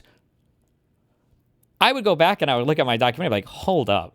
What message am I pushing that I thought was a good message that is like so compelling to your national interest that you felt the need to pay me a huge sum of money for it? That would mindfuck me. I would be like, hold up, wait a second there. What the fuck? Am I doing free work for you or what? Or I guess it's not free because you're finding a way to pay me. You should know that when you are going into what is an enemy of your state, into that territory, you should be like on heightened alert. Like on a heightened awareness, on like I have a friend coming with me to every meeting. I've got a few people coming on everything. Like this is just like, but this is assuming you're an adult. So, I mean, whatever. Yeah. subpoena him to wonder if the Cuban government is paying him to have these pro-Cuban things, which is funny because, I mean, this guy's just an open Marxist-Leninist, which is what Castro's whole deal was. So the idea that, like, he's being paid to do it and not just, yeah, this guy kind of already approves of these things is a little silly to me. But we specifically have to subpoena him specifically for meeting in this place to find out if this is indeed the way that he's shaping narratives to make other people anti-Cuban embargo, which, by the way, was a fucking Obama-centrist Democrat position in 2008. So, like, what is the, like, this is all, like, so deep into the Cuban government is paying him to have these pro-Cuban things, which is funny because, I mean, this guy's just an open Marxist-Leninist, which is what Castro's whole deal was. So the idea that, like, he's being paid to do it and not just, yeah, this guy kind of already approves of these things is a little silly to me. But we specifically have to subpoena him specifically for meeting in this place to find out if this is indeed the way that he's shaping narratives to make other people anti-Cuban embargo, which, by the way, was a fucking Obama-centrist Democrat position in 2008. So, like, what is the, like, this is all, like, so deep into the speculation of what could happen, and you've drilled down into this very It's a specific simple scenario question. where At Destiny, so anyone who wants to silence you on a topic just has to pay up. Well, the reality is I don't even know. I'm sure somebody at some point, I would hope I'm big enough that somebody has done some type of analysis on me. My guess is going to be that I'm probably almost impossible to blackmail because I already have fucking every fucking thing on the internet leaked to me, number one.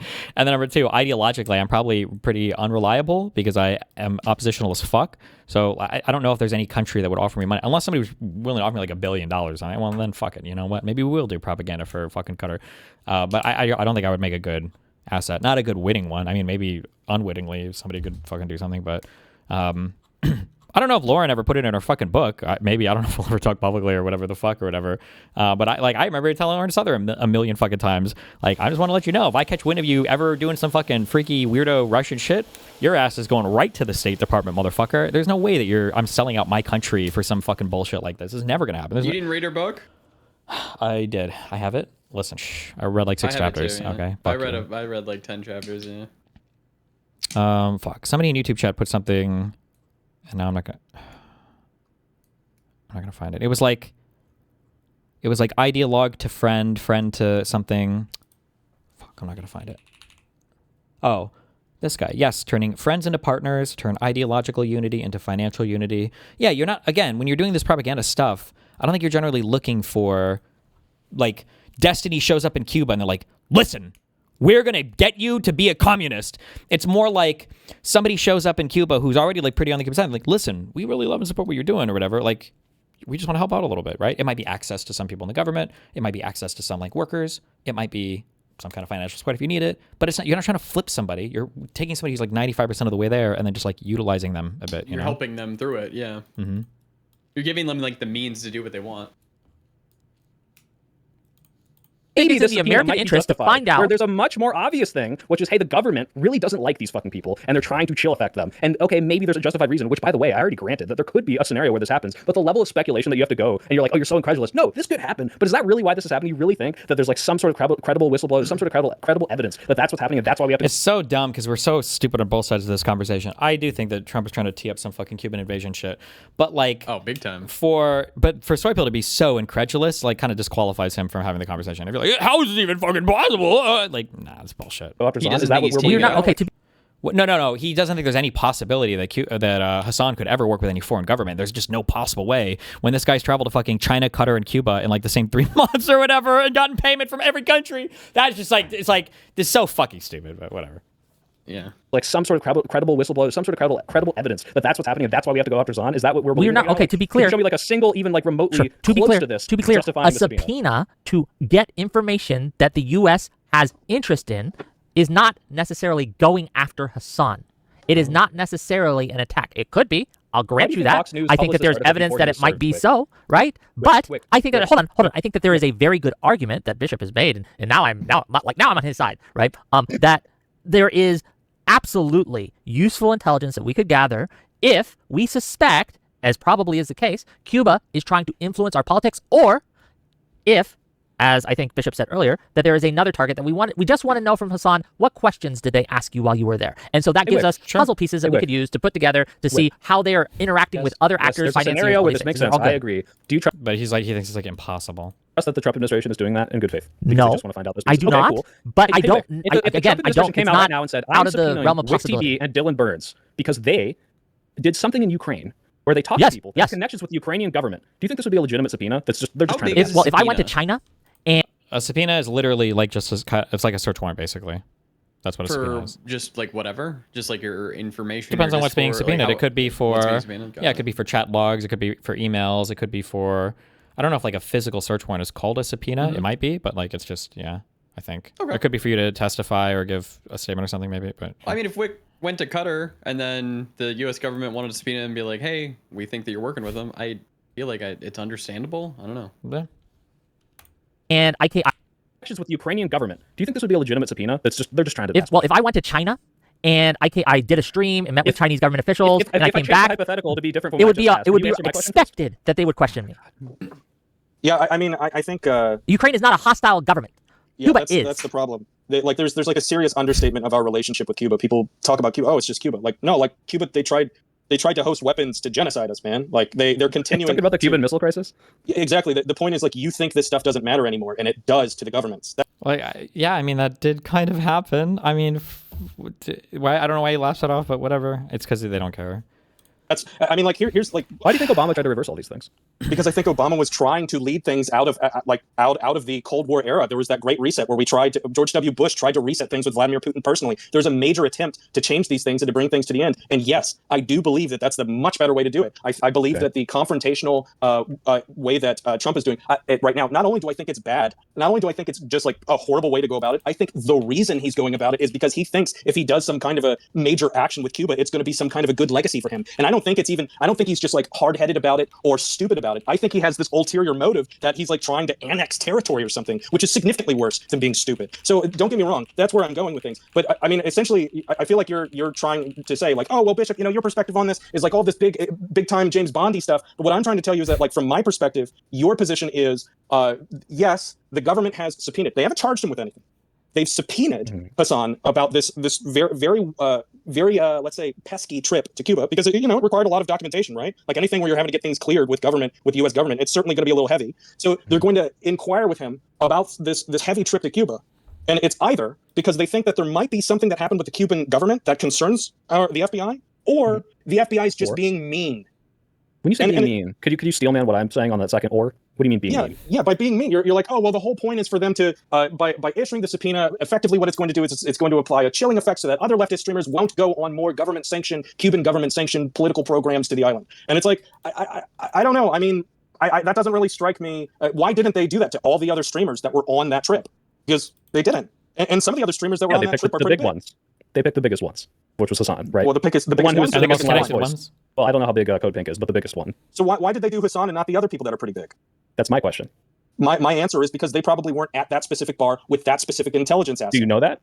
No, but I mean, do you? So you're just wildly speculating as to why they're picking Hasan. I'm saying there's probably a pretty good reason. You literally had to make up. He was at a bar with this specific intelligence officer. You have no idea if that's true. My answer is they've already shown a pattern. Both of your positions are speculation. Hold on. Okay, and both one are of them is speculation. made up with, and the other is on a precedent of the past 3 years or 2 years. Do you think that there's no So, precedent of Cuba trying to use its intelligence resources to affect American politics? Of course there is.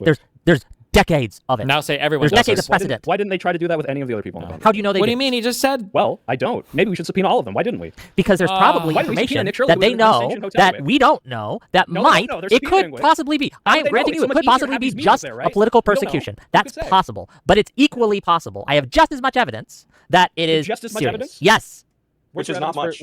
Here's my evidence. The Trump administration has been cracking down on anyone speaking up against them, including late night talk show hosts, including people in the government, including influencers. And your evidence is, well, Cuba obviously has interest opposed, so they could have done this. No, But they Cuba specifically did it with this has person. done this for decades. They have tried to use their intelligence apparatus to influence why U.S. didn't they do it with Nick politics, Shirley? to You influence. stupid and influential. This is something they've done for Wait, why didn't they do it with decades. Nick Shirley? Because Nick He was Shirley wait, I didn't ask you, collaborate with Bishop. I'm asking Wick. He was Because unsanctioned they are himself. much It would less have been really easy. likely to have any pull check? with Nick Shirley. Wait, I don't Now, know the I bet evidence you, is whether I or will, not I bet they you. tried. Like the actual answer is, even without going how corrupt the Trump admin is, the actual answer is Nick Shirley's fucking retarded, and it doesn't seem to be ideologically oriented with the Cuban government. There's no reason to believe that he would be in collaboration with the Cuban government. Whereas Hasan himself literally said that the Cuban government reached out to him to set this up through contacts. Like it's like not even remotely close to the same thing. But $1,000 right now. When Nick Shirley came back from Cuba, he probably had the FBI go through his electronics. also, I don't think Nick Shirley would even need to be subpoenaed. Trump could just ask him for anything, and Nick Shirley would immediately go, yes, sir, yes, sir, yes, sir.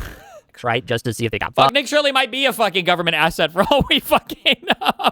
Nick Shirley might have had a rough time when he went to Cuba because Nick Shirley was walking around the fucking bars saying, a CIA agent. yeah, hey, any Cuban government people want to talk to me? I sure do want to backstab the United States of America. Any commies want to help me do that? Jesus Christ. Or anything like that. I can't tell you that. But no, this is what they do. Okay.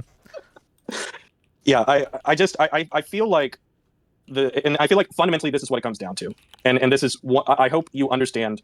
And it shouldn't sound like this, but I really hope you understand that this isn't a dig at you at all. But like the way this intelligence stuff works, there is no James Bond. There never has been a James Bond. Intelligence has never looked like that. It was all lies about World War II that gave birth to the idea that intelligence was James Bond. What intelligence looks like is just a fucking guy coming up to you in a bar and starting up a conversation with you and just eliciting responses. If you work in the steel industry, he's going to start talking about steel industry stuff, and then all of a sudden you're going to say that you're a CFO and blah blah blah blah blah blah blah, and that's how it works. And it's not big. It doesn't have to be the nuclear codes. I mean, I'm not saying this stuff doesn't happen. I think you're confused as to what my opposition is. My opposition is not this stuff could be transferred this way. My opposition is not this stuff could be investigated for legitimate reasons. My opposition is there's a clear reason why I think they're going after these specific people in this specific context for this specific trip. And I don't think it's this very plausible thing that maybe this happened with intelligence and Hasan. It's why did they target this specific person on this trip for this specific trip and had an article that came out before he was even like issued the subpoena targeting and centering around this person where they were outside his house taking photos of him. That to me sounds a lot more like a political hit piece against large influencers who are opposing the Trump admin and not, hey guys, here's a very real scare, which you have drummed up to the point where Wick can be like, well, that could happen, and I agree, it could, but is that really the most likely scenario here? And are you just ignoring everything else in context of this? That's what I'm opposed to. Not that, oh, intelligence could be transferred this way, which is obviously true. Well, I think a really great question that, frankly, I've done this conversation a disservice and not hammering home more, is a good question is, why are they also going after Code Pink, a super pro-Russian outlet that is like super anti-Ukrainian and super worked into all of that tenant media collaborations and stuff? Why? Because this Trump admin, as much as it pains me to say it, is not pro-Russia. It's just like pro-isolationist and easily manipulated. And I think that Putin knows that, and Putin has weaponized that a lot with Trump. But I don't think Trump personally is like, I really want Russia to succeed everywhere, and I really want to help Russia, accomplish their goals. I think it's just more Putin is good at playing Trump at times, and that's it.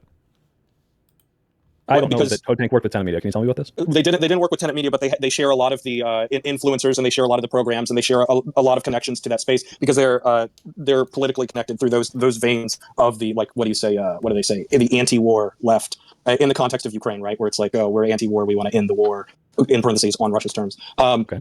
But once again, when you're like, oh, well, you're speculating, you're right. We don't know. I don't know. Why didn't they subpoena every single person on that trip if they wanted to chill? Right? Because if your goal is to get everybody to go, I'm not going to do that, I'm not going to speak out, then you should want to see, oh, wow, they went after every single person that went on that trip, as opposed to people being able to say, well, I'm not Hasan Piker. I mean, look, 25 people went on that trip. Only one person was subpoenaed and the organization that put it together. I'm not a billionaire living in China. Why the fuck does this concern me?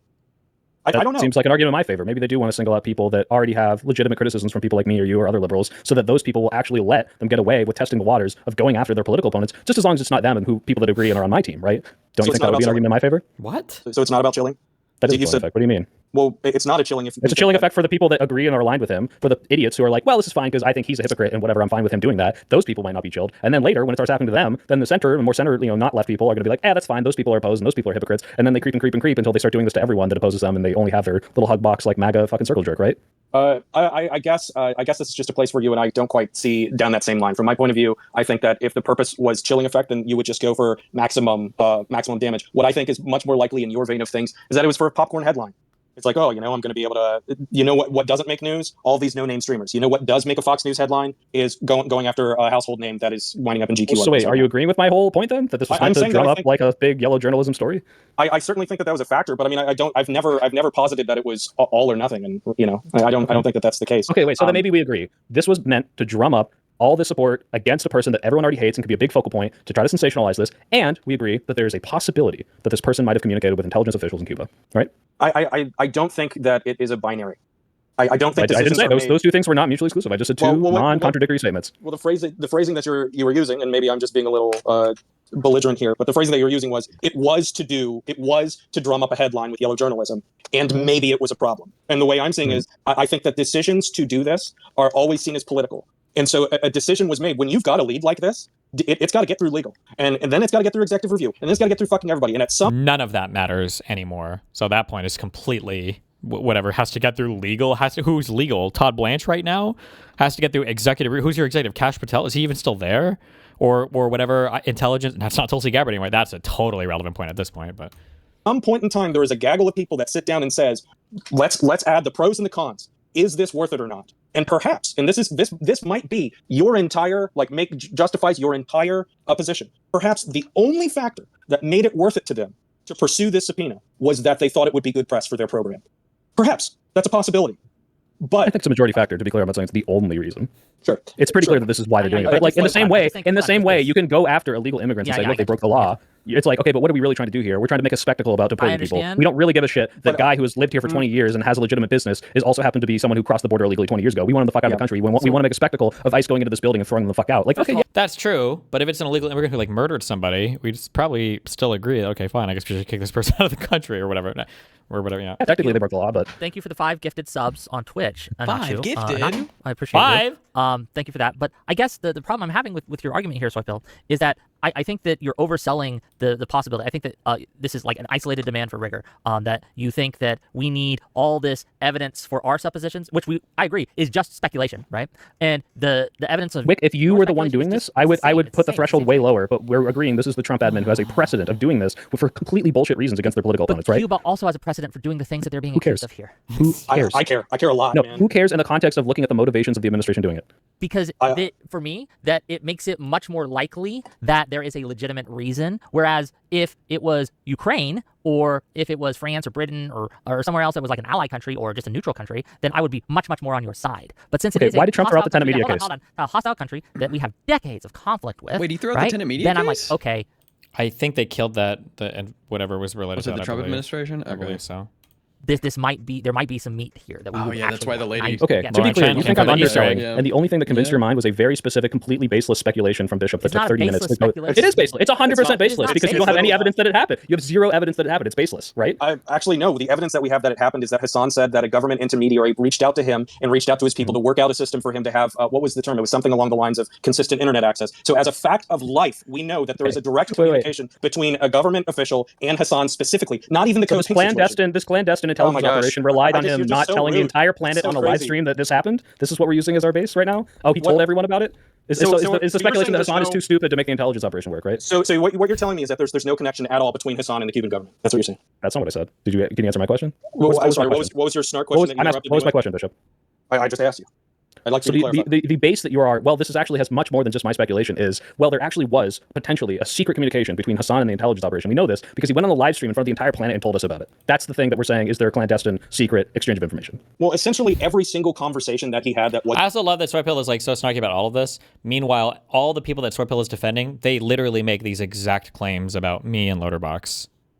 Like, they literally say that I went to Israel to do paid propaganda and I still got paid $7,000 a month or whatever. Like, they literally 100%, and they've convinced like thousands or tens of thousands, hundreds of thousands of people online that this is the case. But You had Wasn't like a live streamed on- whole YouTube ass channel going and shit. Like $7,000 in a month would not be enough to sway you to go do fucking propaganda in Israel.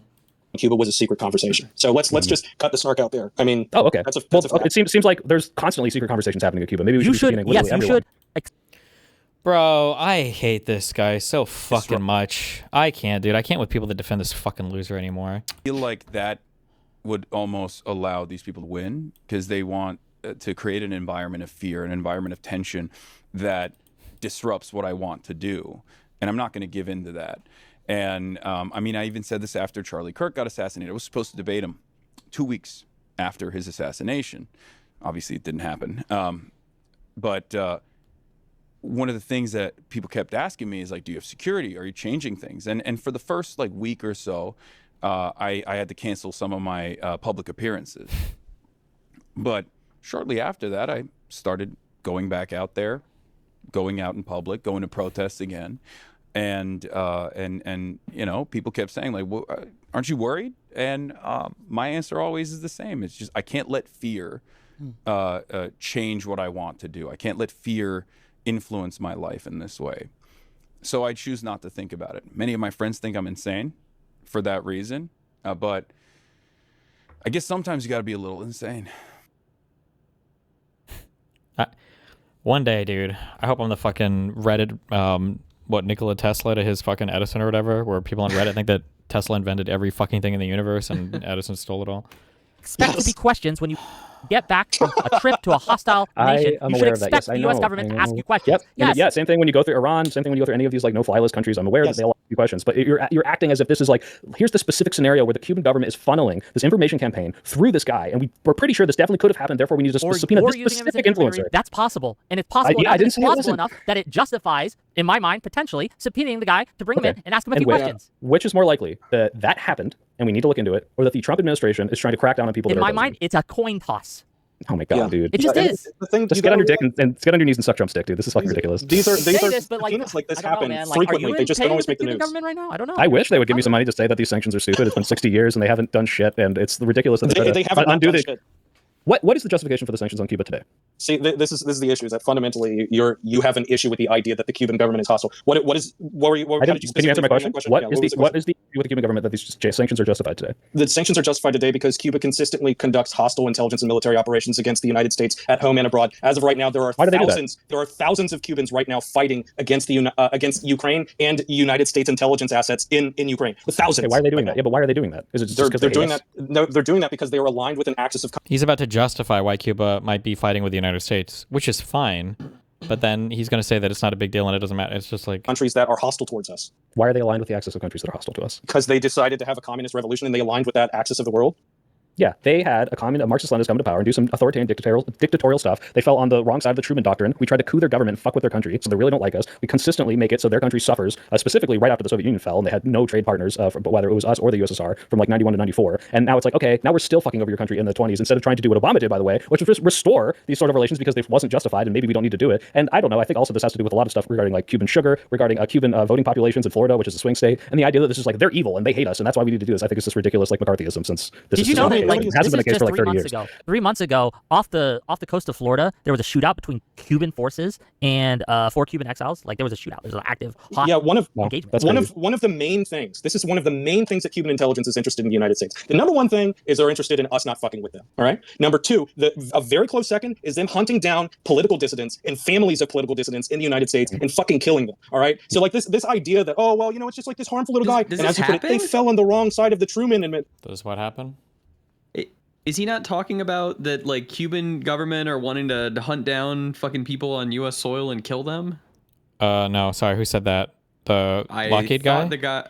I thought so. I seriously doubt that happens. This guy sounds like he might still be like okay with us having a hostile relationship towards Cuba. But right now what they're arguing about is not relevant. It doesn't matter why we have this hostile relationship or not. What matters is the fact that we do. And so as long as we do, it's kind of weird for people like... subpoena makes sense or whatever, yeah. Yeah.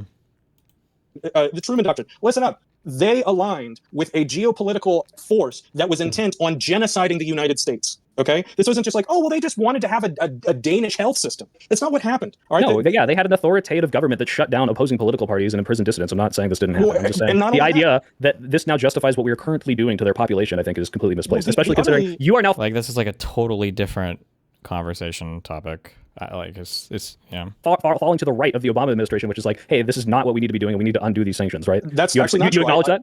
No, because I've said repeatedly that I think that the direction that the Obama administration was going in was significantly superior to this absolute insanity that the Trump administration is doing right now. So no, in fact, do you think he was doing the right thing by trying to undo these embargo and these sanctions? Yes, I do. Yes, absolutely. Okay. I mean, that's why I went to Cuba. Wait, why? They're so evil.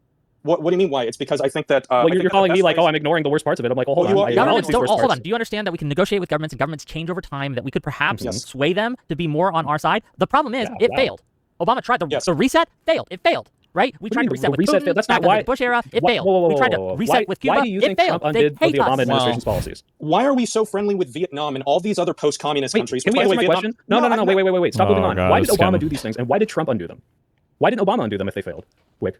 He got out of office. Trump won. That's not what he wouldn't have then reversed them. The reason they undid it was because do you think having this after trying for his years and he was still trying and he wanted Hillary to win, continue that project. Why did Trump undo them? Do you think Trump undid them because they failed? Trump does what he does because he's just an opportunist. He probably hated Obama. Why? But simply because he did it for an illegitimate reason doesn't mean that there weren't legitimate reasons to do that. There could have been legitimate reasons, but that's not why it happened. No, it happened because they wanted more anti-Cuba, pro-Republican Cuban immigrants who could immediately go from refugee to civilian in Florida, and they could keep that state red. That's why that fucking happened. It had nothing to do with whether or not the Cuban government was becoming more amicable because we were going to stop sanctioning them. And a lot of people support good things for bad reasons all the time. That's how politics works. It doesn't mean that it's all or nothing. I mean, what's the end game if we just sanction Cuba forever? Eventually they'll give up? The end game is that eventually they will collapse. Just 10 more years, guys. Just 60 more years. We'll get them. Or maybe we could try to restore relations and make them more amicable to us, which was Obama's. Do you think that we haven't done that? No, we haven't. They undid it. They undid it. We've succeeded. How much longer do they debate? This is not really the point. With almost all of the post-Soviet countries. Half of the fucking planet was communist. And we've succeeded overwhelmingly in patching up these relationships. And it's utterly bizarre to look at one of 5 that we haven't fixed the relationships with and be like, oh, it must be the United States that's the problem. That's insane. Wild to me that you would. Did we do the same amount of sanctions on Vietnam and then we just undid them? Like, I don't. Did we do the same amount of sanctions? Did we do the same amount of sanctions on North Vietnam and then we just undid it, right? Yes, we were significantly harder on Vietnam than Cuba. Are you like what? Were we? Just because why? Because we invaded, not because we, you know.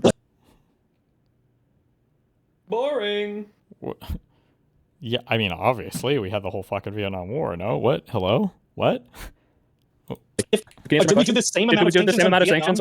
And we've succeeded overwhelmingly in patching up these relationships. And it's utterly bizarre to look at one of like what 5 that we haven't fixed the relationships with and be like, oh, it must be the United States that's the problem. That's insane. Wild to me that you would. Did we do the same amount of sanctions on Vietnam and then we just undid them? Like, I don't. That's kind of a crazy question, but okay.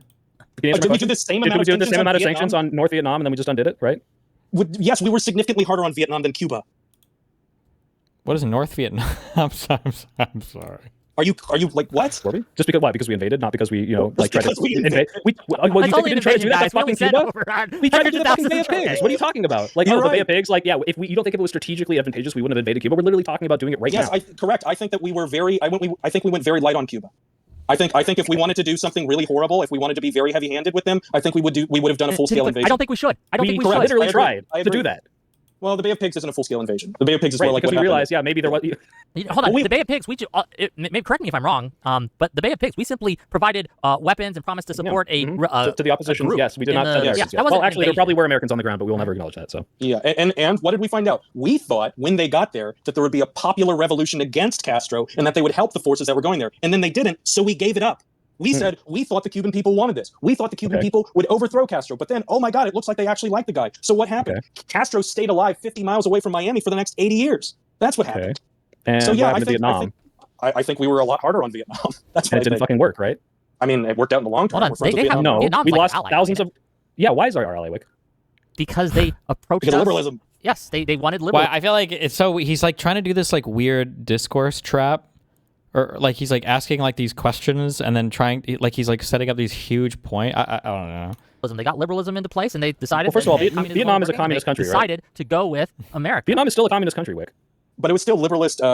The liberal international order. We established trade relations with them, and now they're friendly to us. I don't know what it means to say that Vietnam is liberalized, right? I mean, like I guess slightly in that they've joined some kind of like trade agreements, but that it's still a single-party rural country, right?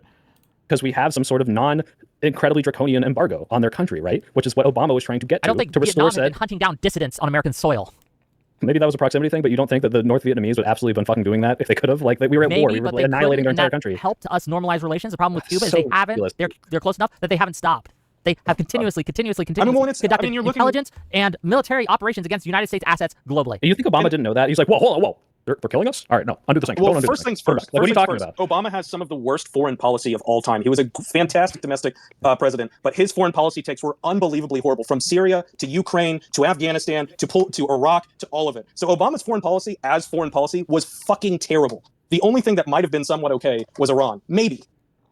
And there's a serious question mark there. Can I take a photo? Yeah, sorry, hold on. I'm being ambushed by this Uber Eats guy in this hotel copy room. Let's take a photo. I felt like people are too harsh on Obama's foreign policy. Maybe it wasn't the best, but like, bro, we were coming in after Iraq and Afghanistan. The American population and the rest of the world was a little bit traumatized by U.S. interventionism. So, I mean, I feel like it's kind of a difficult place to be in. Hey, welcome to Wick TV. Are you going to Wick out for us? Hell yeah. Let's do it. Okay. He's on stream. What's up, man? All right. Nice to meet you, man. What are we eating?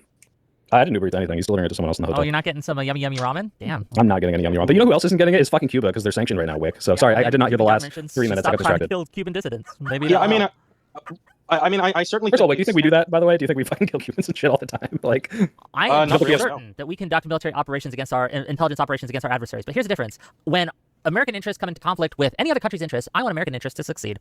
Yeah.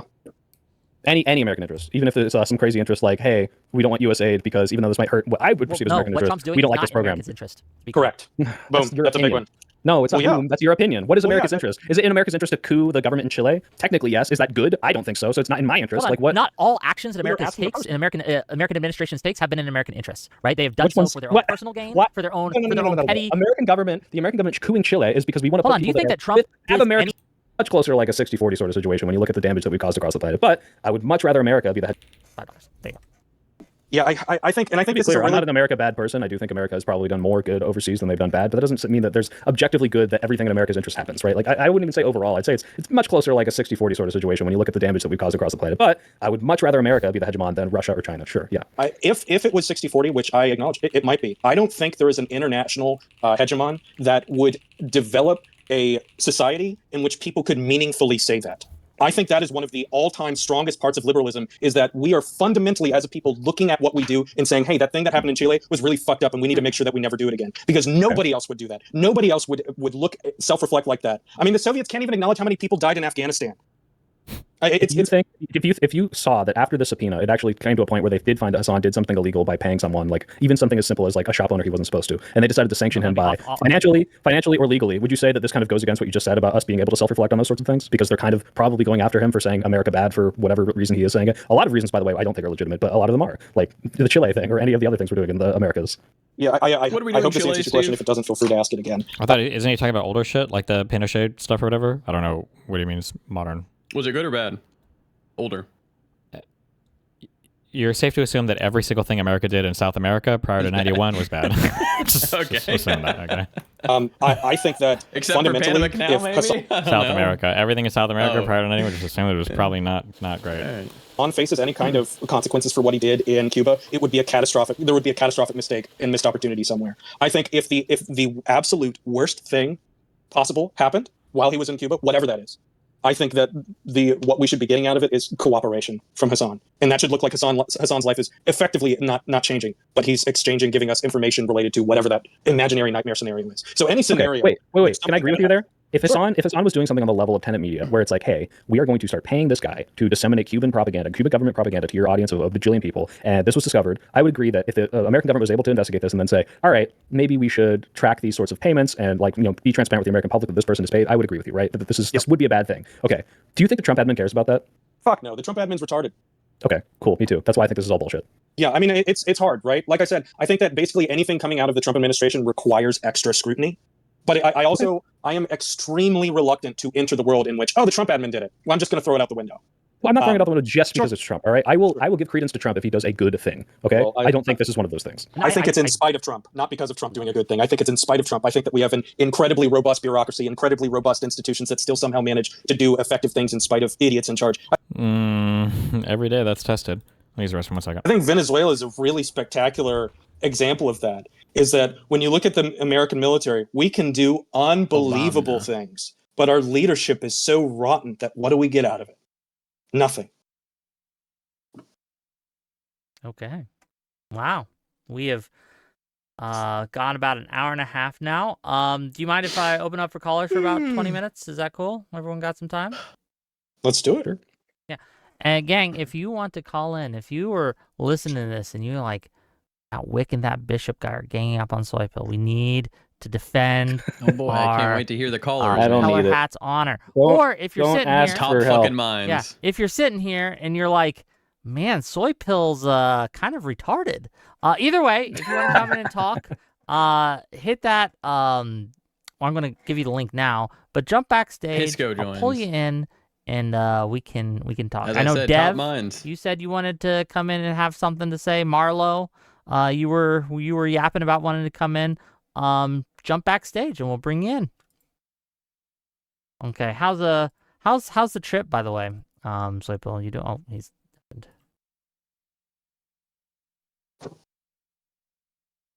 Hello, you're live. Yo, Yeah, I'm gonna be honest with you, and then maybe no one's gonna Like and disagree joins with this. too. I feel like we don't need to ban Hasan. We don't need to feel bad for him either, at all. And to be honest, I don't even know why. I mean, even if people do cheer on it, I don't think it's bad because Hasan is an enemy of us as well, and they're not going after like liberals, I would say. So I don't know if there's any reason we need to defend someone who will not defend us. And if anything, Is Getting Connor rid going of live him? tonight to yell at Steve? I mean, quote unquote, getting rid of him, right, would help no. us in the long run anyway. So if you look at it like a net benefit side, him being gone is the greatest thing ever. I'm not going to Oh, he's defend okay. the guy. Vishy, to be clear, you wouldn't defend anyone for any sort of rights that you think are like supposed to be of enforced for all Americans if you didn't like them. No. Okay, that's a really okay. I would defend him if it was anything like if the Cuba thing. I feel like they have some form of legal avenue to do it, and it could be yes or no. I don't think it is straight up like just political. I would say they literally advertised something that could be sanctioned, what like sanction breaking or whatever. But if it was like for espionage or something like that, I'll be like, okay, no, this is bad. So Well, then why do you have any smoke for Hasan doing it at all? Then, if you would do the same back, because I think what he says when he sees like a centrist Democrat getting arrested or having some dumb DOJ charge thrown at him, that's bad, right? And then that's why I wouldn't do it to Hasan. But you're saying no, actually, I won't have any smoke for Hasan cheering on Adam Schiff getting arrested because that's what I think we should do, right? My problem with that argument is that it draws a false equivalency. It's sort of like, oh yeah, you say you're tolerant, well then why don't you tolerate my intolerance? And it's like, look, the same thing from different people are different things. Yeah, one of them you agree with and the other one you don't, but they're the same tactic, which is I don't care what the charge is. If this Here. gets rid of them, I'm okay with it, right? I just want to make my stance clear here. Like, I think that Vishy, I think that's the wrong way to go about it, wrong way to think about it. This isn't like, oh, he didn't defend us, we shouldn't defend him. No. The reason my mind changed is because I was convinced and reminded of, because again, I have worked in the military before, that there were, oh, wow, there's a plausible, legitimate reason that a subpoena could be issued here that I think I do not have enough information to say whether or not my distrust of the Trump administration overrides that. And so I am like, okay, I think the legitimate reasons are enough that I'm going to sit back, stand by, see what happens here. I'm not going to take too strong of a stance yet. I think subpoenaing him could very well be entirely legitimate within America's interest. So I'm just going to, yeah. But my decision here isn't because, oh, Hasan didn't defend us, so we're not going to defend him. Yeah, I agree. That's not the main reason. I'm going to put a part of it. It's like a minor reason, but I'm going to have that in there. Same way, like I would say for the Come on, most part. Pisco. If you want in, jump in, brother. I wasn't mad. I mean, I was extremely mad when he went after Comey, even though I hate Comey with all my heart, because Sure. I feel like that was straight up just political warfare. I think there is some validity to going after Hasan. I mean, like at the end of the day, I hate Republicans more than I hate Hasan. So Yeah. at the end of the Yeah. day, I was so mad at Comey because I feel like I didn't see any single reason for them to do it, or any of those ex-Trump guys that didn't bend the knee at the very end. They went after him. I didn't like that, even though I can be like, oh, who cares, right? I think it's because they all went after one single goal. If this was like another way they attacked Hasan for something else, I'd be like defending it. I just think there is validity here, Yeah, which is why that's I'm a not gonna problem. which I'm not even gonna feel bad about if there is some validity. Things. Do you Why think would I that James fucked up on her mortgage stuff? to be honest, I don't know much about it. I don't think she did. You don't think at all? It's completely okay. made it up. It was a total lie. It wasn't even like maybe they found an error somewhere. I mean, possibly. I don't know much about it, so I'm not going to speak on it. I don't want to do that. I don't Well, know. go look into it and then question whether.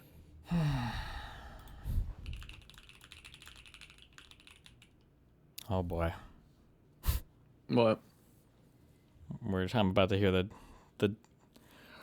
this is like the most professional sweep that we're ever gonna be that we've ever heard in our entire fucking lives. I wonder what his position is going to be on this. Whether or not you do the same thing for Letitia James, given that, like, hey, wait, hold on, she did technically break the law. It's fine they're going after her, right? Well, there's also a difference in getting something wrong on your mortgage paperwork and collaborating with a hostile foreign government to indoctrinate the American public by the millions. Those are two Nothing that you different haven't crimes. substantiated whatsoever, but okay, yeah. Well, actually, hold on, Pisco. Pisco, before you guys jump in there, I actually have a point that I think is kind of been glossed over. Do we know who funded the media network that sponsored Hasan's trip to China? Because Some I feel like, billionaire named Singham. yeah, do we know if this person has any relation to who sponsored, Wait, what is this information? funded the media network that sponsored Hasan's trip to China? Because Some I feel like, billionaire named Singham. Wait, is this known 100% or Singham is the Cuba trip? Oh. Wait, did he say to Cuba or to China? Did he just misspeak? so you have a point that I think is kind of been glossed over. Do we know who funded the media network that sponsored Hasan's trip to China? To China? Yes, Hasan talked about him. Wait. I thought that Hasan said that nobody paid for anything related to China. I thought he finally came out and said that. Am I making that up or? Because Some I feel like, billionaire named Singham. yeah, do we know if this person has any relation to who sponsored Code Pink for the China flotilla? Or not the China flotilla, the Cuba flotilla? Because in reality, this might not be about Cuba at all. This could be about ties to the CCP, which is even more adversarial to the US, which... His Cuba trip was sponsored by a China man. Singham is Code Pink. Has Hasan ever officially confirmed that there was any sponsor related to his Chinese trip? Or has he just talked about this with relation to the Cuba trip? I would say is a much stronger case, not necessarily against Hasan, but would be a much more valid reason for a subpoena. As far as the subpoena leaking to Fox News, which I know is what Soypill is about to say, I just think that was somebody being advantageous and selling a scoop to Fox News and the administration for a few $1,000 because who the hell in this administration isn't getting rich on the public's dime, essentially. Yeah. Okay. Yeah. Pisco, hold on, just before we go. Pisco, you had some stuff. You've been listening? You got some thoughts? Yeah, a little bit. Yeah, I just don't know what's wrong with taking a negative inference against this administration, especially. What about taking a negative inference? I will never feel even consider. What about taking a negative inference towards Hasan? When it comes to subpoenas and targets related to political actions, are we supposed to be blind, ignore the course of conduct of this administration as though they're not? I don't think anybody's argued that. Well, hang on a second. So I think when it relates to things like potential criminal investigations, at this point in the administration, it is your duty to take a negative inference against what the administration is doing to the extent that it relates to, politically relevant topics or politically relevant individuals. You could always say, couldn't you, that the subpoenas they gave to James Comey, for example, relating to testimony he may have given to Congress, well, there's a potentially plausible. We can look at the underlying facts, though, right? There is a fact of the matter here. We can look at the underlying fact of the matter here, right? What with the 8647? What the fuck? That's crazy. I hope I don't get arrested for that. Sorry, that was a try. I didn't mean that, by the way. I don't actually do that. Whatever the fuck that means. But like, Hasan did go to Cuba. He did release a propaganda video. He has made all these statements about, fuck the United States and praising communist governments. Like, it's a way different. Like, you can take a negative inference towards this government, which I think is totally fair, but no inference towards Hasan or his behavior or activities. Legitimate purpose and crime. Isn't it a crime to lie under oath to Congress? I mean, that is a crime, isn't it? And but that was cannot, for me, the administration. Well, who are you directing this towards? I'm kind of curious. I think Wick or you, to the extent you were saying that it's improper to take a negative inference against the administration. So Nobody said that. Just real quick, Bishop, please. To be clear, coming into this debate, I did, and I still have a negative opinion of this. Like, I came in skeptical because anything the Trump administration does deserves a high degree of skepticism. However, there has been a great argument made by Bishop that, the Cuban government is a hostile government, and there are very sound reasons to suspect something may have gone on that the America would have a interest in knowing about. So I think. Do you think that the Trump admin wick is more likely to have what you just described, or everything they've been displaying? It's a coin toss after everything you've seen them do. The difference between the Comey indictment we knew was bullshit because. Because of the fact of the matter. Thank you, Wick. Jesus, this is so stupid. The plausibility of Comey having done what they said was almost zero. However, the plausibility of the Cuban. Quick, I got 45 minutes before our stream ends, and this has an hour. Yeah, so what's up? Give me 60 seconds. Okay. There's a real risk here. Hasan is a populist, right? He's a left-wing populist, right? And they thrive on being victims. So if this charge or what they're looking into isn't watertight, he's going to end up being seen as a victim. And there's study after study showing populists thrive and gain support in these situations. Okay. So that's also an aspect of this. It's really, really big, and I think it should be. It's why Wick's position is the best position here. It has to be watertight. Sure. That's what I had to say. Okay. Be careful. Government and intelligence agencies trying to use Hasan or get information from Hasan that it would be within our interest to find out what they asked him or what they even talked to him about is much, much higher. Right? What would it take for you to take proper on that view? On that view, I guess if you always think that there's a potential interest in the government of the United States to find out what Cuba said or talked to Hasan about, what would it take for you to be like, actually, this is not good? Well, if as a result of their subpoena, they do something like charge him for buying a hot dog from one of the sellers there, right? Then that would be like, okay, this was obviously bullshit and this shouldn't have happened and this was obviously a political attack. But however, all they do is come in, ask him, hey, did you talk to this person? How about this person? What did they ask you? No, hang on a second. No, I'm saying with respect to the subpoena itself. Put aside any. So are you saying that only in the context in which, or one of the key instances in which you could see yourself disagreeing with the subpoena is if a bullshit charge comes out of it? But like, are those really the only circumstances under which you would question the use of the subpoena itself as a device? I think it's because it's Cuba. If it was if you went to this is. Can I real quick? Go ahead, I guess. Wow. Okay, from YouTube. Thank you for the $200. I apologize. Yeah. So, Pisco, number one, I want to say I think you're right fundamentally with what you're saying. Perhaps the way that I've been wording it is anything political coming out of this administration warrants extra scrutiny. I think that's absolutely true. Oh, wait, no, that's not what I said. Sorry, I didn't say extra scrutiny. I said a negative inference to be opposed to it unless and until you're shown some strong evidence that's motivated by non-bias. Well, what do we mean when we say negative scrutiny or extra scrutiny? Are we really saying that there's a burden shift for? Yeah, it's the same thing, but okay, whatever. What do you mean by negative inference? By negative inference, I mean a disposition that is against it, not just extra scrutiny. Yeah, you're sounding a lot like an election denier to me. That's just what that sounds like to me. Is you're just like automatically you should assume that. No, I understand what that's what it sounds like to me. It's not at all like you should just automatically have a negative inference. Automatically, we should distrust the election and. Right. Hang on a second. So it is sometimes rational to take a negative disposition against a person or institution as a default presumption. Yes or no? Yes or no? That's so general and vague. I don't even know what do you mean? What do you mean by instant? Yeah, explain that more. I'd love the answer. Yeah. So to disbelieve information coming from a particular source until shown corroborated. Like the problem is, Pisco's correct. That is true. But like, is anybody asked, could we not apply the same lens to Hasan? Evidence. It is sometimes rational to have that epistemic frame of reference. Yes or no? Yeah, absolutely, definitely. Okay, so it's not so just to say that this should be applied in a given context does not mean that you will apply it in every context. For example, the elections context, correct? Well, I don't think that's very clear. I don't think it's clear. I don't think it's clear what you're saying. Because you are applying this warranted negative inference to the Trump administration to the actions of a subpoena from the FBI, and that's a very wide net. Not the FBI. Very wide net. First of all, it's whoever. OFAC. Fine, whoever. The federal government. So I'm happy, but I just want to clear up the air because you said that this would be like taking a kind of negative inference against election results. And I'm trying to first clear that up to make sure there's no confusion. That's not at all what I applied. So you how wide is your notion? No, I just want to be clear about that. It's not sort of included in my criticism in my application of a negative inference, regardless of its scope. It's not necessitated or entailed that I would take that same approach to election results. Correct? So I don't know how wide your net is. Like you're applying it to this federal organization that issued the subpoena. Like where does it stop and start with this Trump administration? So I'm happy to get into the scope and talk to you about that. But it's just enough for you to say it's not entailed that I take this epistemic view and this negative inference in the context of elections, right? That's not entailed. I think it is entailed because you haven't substantiated how wide your net is. Well, no, it's possible it's narrow such that it doesn't include elections, correct? No, you haven't substantiated that. Wait, sorry. You're arguing with me, dude. I'm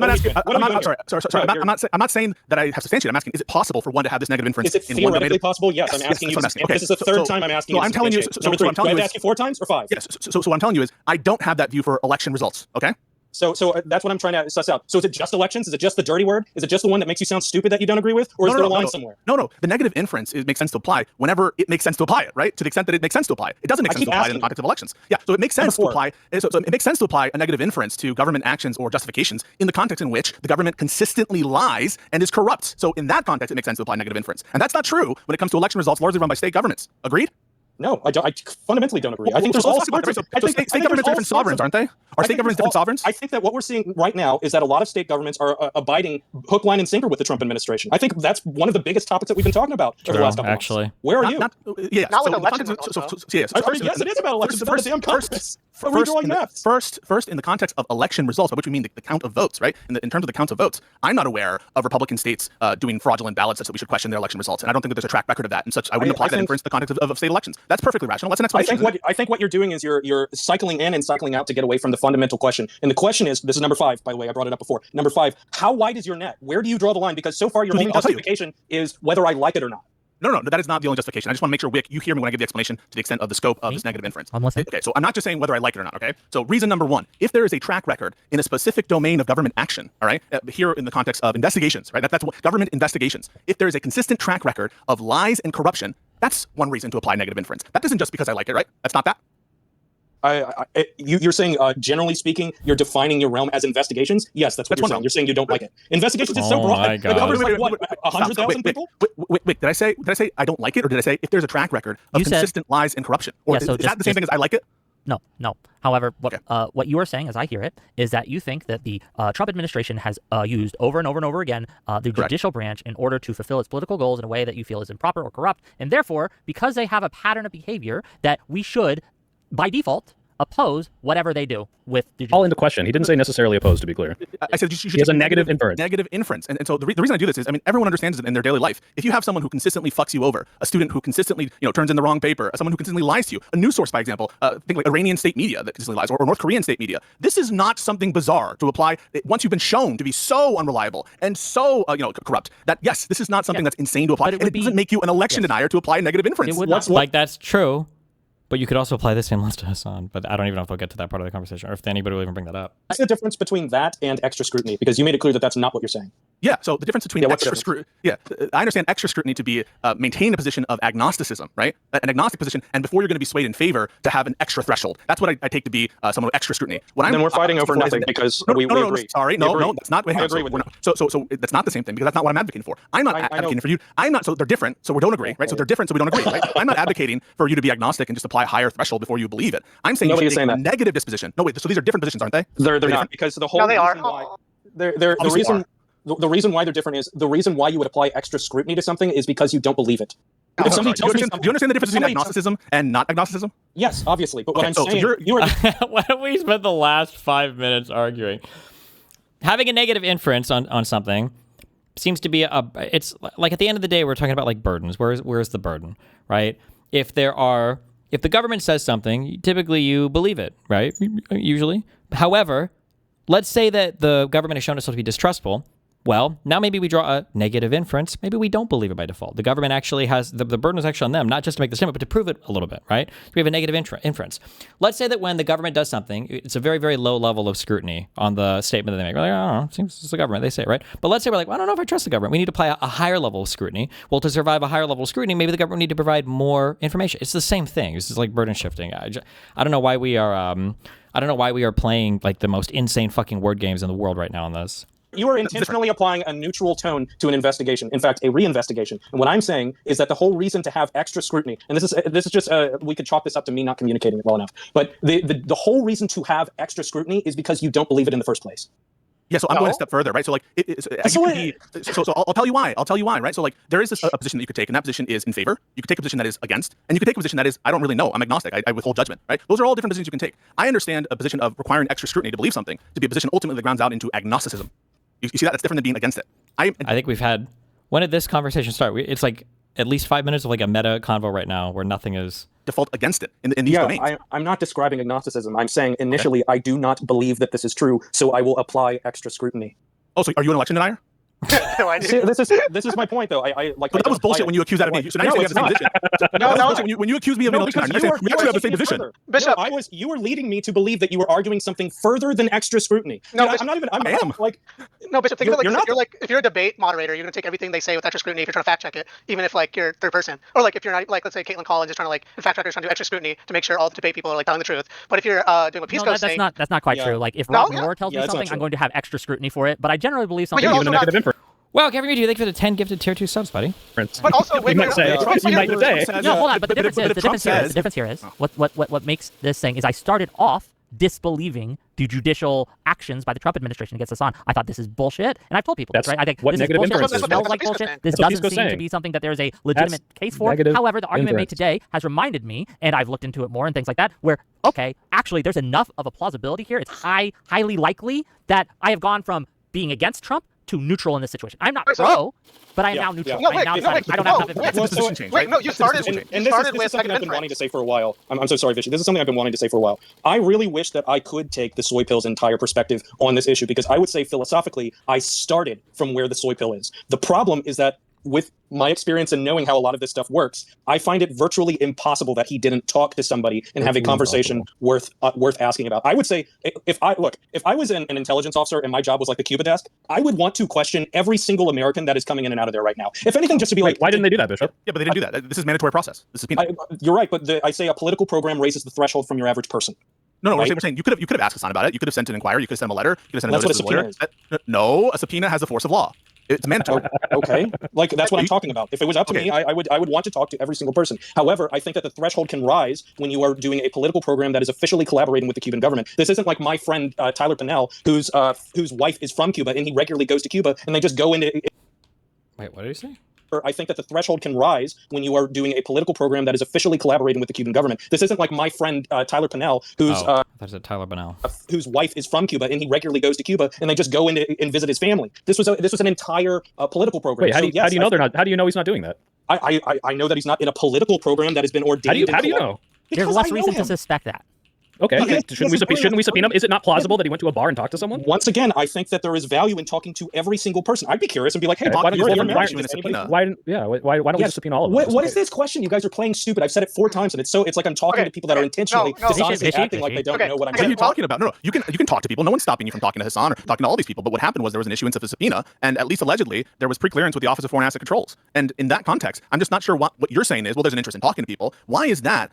Which could be true of anyone traveling to Cuba. Why is that justification for the issuance of a subpoena? The greater includes the lesser here. Well, why wouldn't it justify subpoenaing everyone who goes to Cuba anytime? I think he wants to, right? Bishop, you want to subpoena everyone. You would want to subpoena every single individual who travels to Cuba? I wouldn't want to subpoena. Surely something distinguishes this. I would want to talk to every single person that goes there, and I would want to subpoena anybody that is involved in high-level political programs, deeply involved with the Cuban government and military. Yeah, absolutely. Okay. Why do you think there's this thing that I'm trying to explain how you do this. When you're arguing in bad faith, there's this thing where you never give the other person help to figure out like what the actual answer is, but you just ask questions around it, and you don't I'm trying to think of how to explain this.